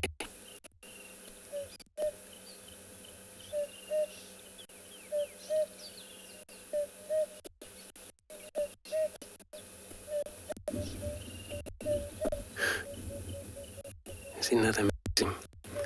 It's actually another cuckoo we don't often see during the winter. In the summer, came back here. So that's African cuckoo. You know, it will mistake you sometimes. You know, sound is similar to African hoopoe. But this actually doing it continuously, sometimes almost non-stop. And that's how we're sometimes able to tell. But they're similar kind of instrumental compared to these two birds, hoopoe and African cuckoo. They only come around here during the wet season because it's a lot of butterflies feed on larvae of, you know, these butterflies and caterpillar worms and mopani worms, insect. Pretty much they very difficult bird to spot. As you can see there, it's not actually even clear look from our screen, so all you see is just the movement.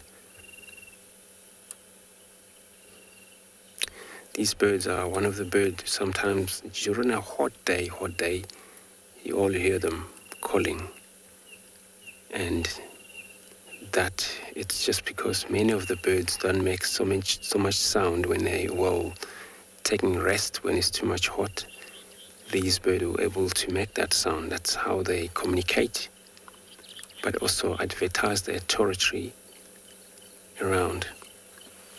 You know, most of the cuckoos are brood parasite. That way, most of them, including Glasses cuckoos and Diedrich's cuckoos as well, as red-chested cuckoo also,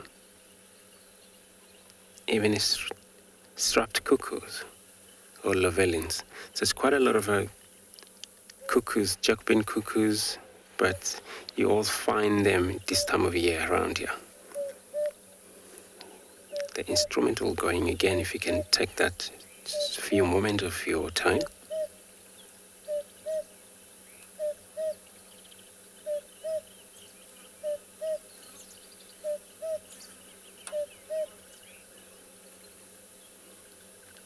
Sometimes listen for any. It's amazing. Yeah, indeed, so very cool. So sometimes make that call and wait, stop, and listen for any response. And then, of course, brood parasite, it works this way where this bird, they don't actually build their own nest, but they're all aiming for others, birds, to build a nest and they lay their eggs.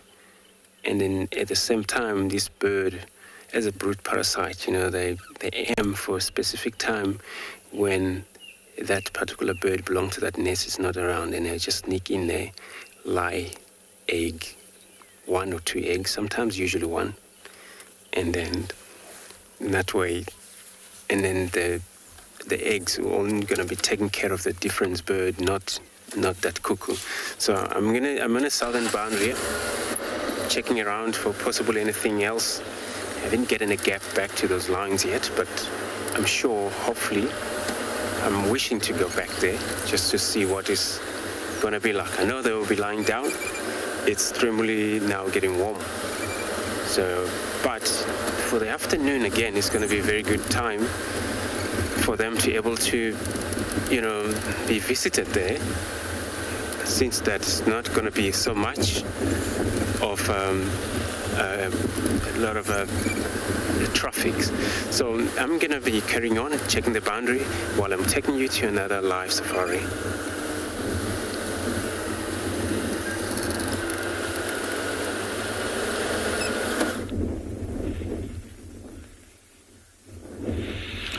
Back to Tswalu Kalahari. We're back in the vicinity where we had the cheetahs earlier on. It looks like there's been a big troop of baboons going through here, and we think they might have they might have actually chased the cheetahs away. And here's the baboon track. This is being the foot, very elongated at the back. But if you actually come over here, Dave, look at that. It's almost like a human hand. I mean, these primates are just amazing. Look at that thumb over there, and the other digits, the first digit, second digit, third digit, fourth digit, and that being the palm. And obviously, cheetahs would be very wary of a big troop of baboons like that. So I think they must have scared them off. We'll still be searching around and seeing where they went, but this is the general direction where the troop was heading. I'm hoping the cheetahs must have cut across and not went ahead of these baboons. Because this morning they were definitely hunting, so we hope that maybe they would be lucky sometime during the day.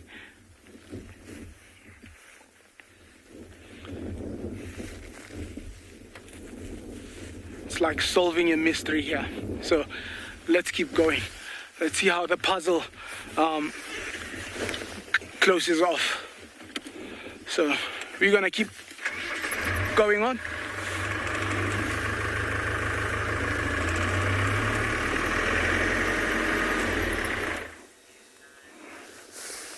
Well, thank you for coming back in time, because now he's up. Look at him. He's a big boy. Yeah, at this age, at this size, he's big enough to have seen everything that a lion sees and ready for anything and also any challenges. Being 3 of them, at that size, they're not intimidated by any lion, especially if it's those coalition with 2 and 1 males. They are not intimidated at all. I think he can hear me, that's why he's looking around. By the way, the previous one was behaving, and also this guy tells me that they're confident enough that nothing is worrying them. remember, with all the scent marking, all the other lions make, does tell them and give them a lot of information, and I think they're confident with the information they have collected to tell them that there's no big coalition here to worry about. The color of the mane also tells me that he's at his prime. Like I said, 8 years or so, gets to be blondish, blackish. Remember, the mane is very useful, helps them, cushion the necks, the ears, and part of, front face while fighting. Acts like a cushion, so it's very, very necessary. I wish he could stand up so you could see his size. He is a massive boy, that one. And I hope, he's going to stay, because then it means we're going to have a new pride. And yeah, nice yawn. Usually when they yawn like that, it's a sign of being restless. Might get up. Yeah, let's see. It looks like he's urging the female to get up. Is he gonna get up? Let's see. Yes. There we go. Are we gonna have a mating? I don't know. Sometimes it's not easy to translate what they're saying, but definitely they are talking lion. I cannot understand it. Are we gonna have some mating? We might. You see his size? He's a big boy. See, underbelly, there is a sagging skin. That is what stretches when they feed, and that's why they can, eat a lot of meat, up to 40 kilograms of meat in one sitting when they haven't eaten. Okay. Did you see that tail? I don't know if I saw my own thing, but it looks like one of the river pride lionesses. She lacks the tip of the tail. And that's very, very interesting, because she had some cubs. Look at that. Yeah, definitely. She lacks the tip of the tail.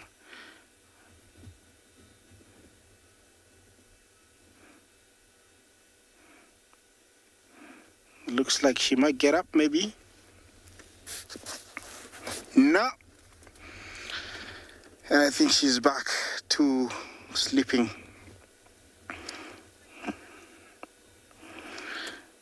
Yeah, well, there's nothing I can do but to wait here. And that's what I'll do.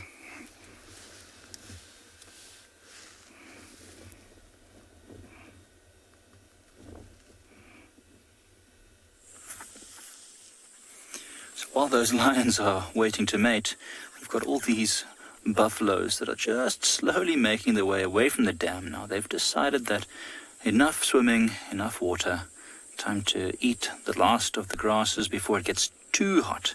And I can tell you it's already blisteringly warm. This is one of the first proper African summer afternoons where the sun is beating down already at not even 9 o'clock. And it must be well over 30 degrees, I'd say.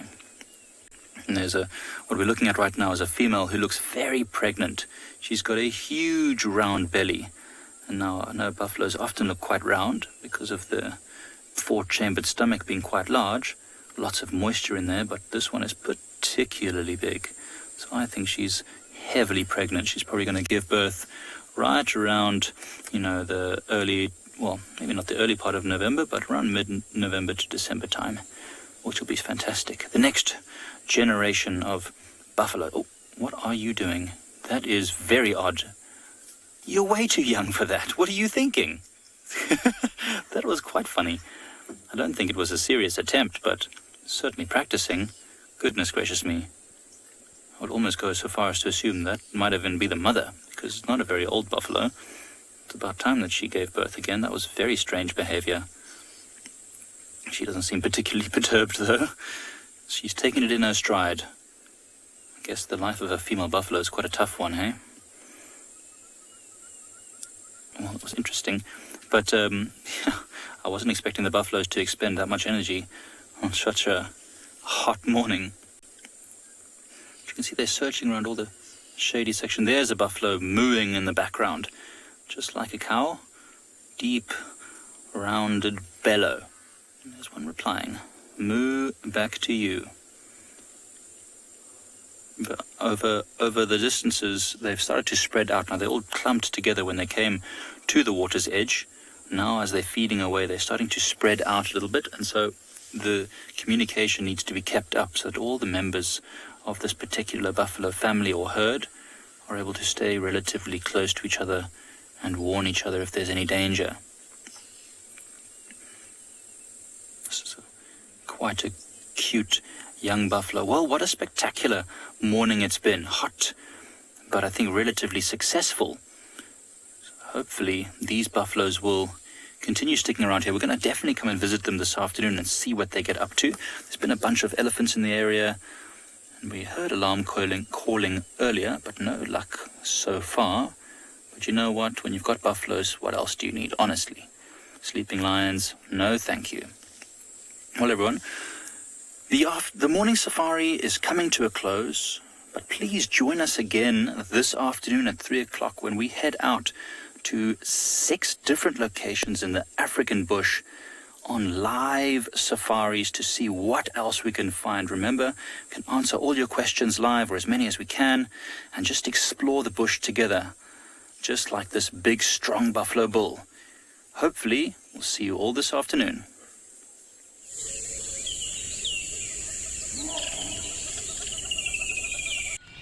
Why is the Mara special?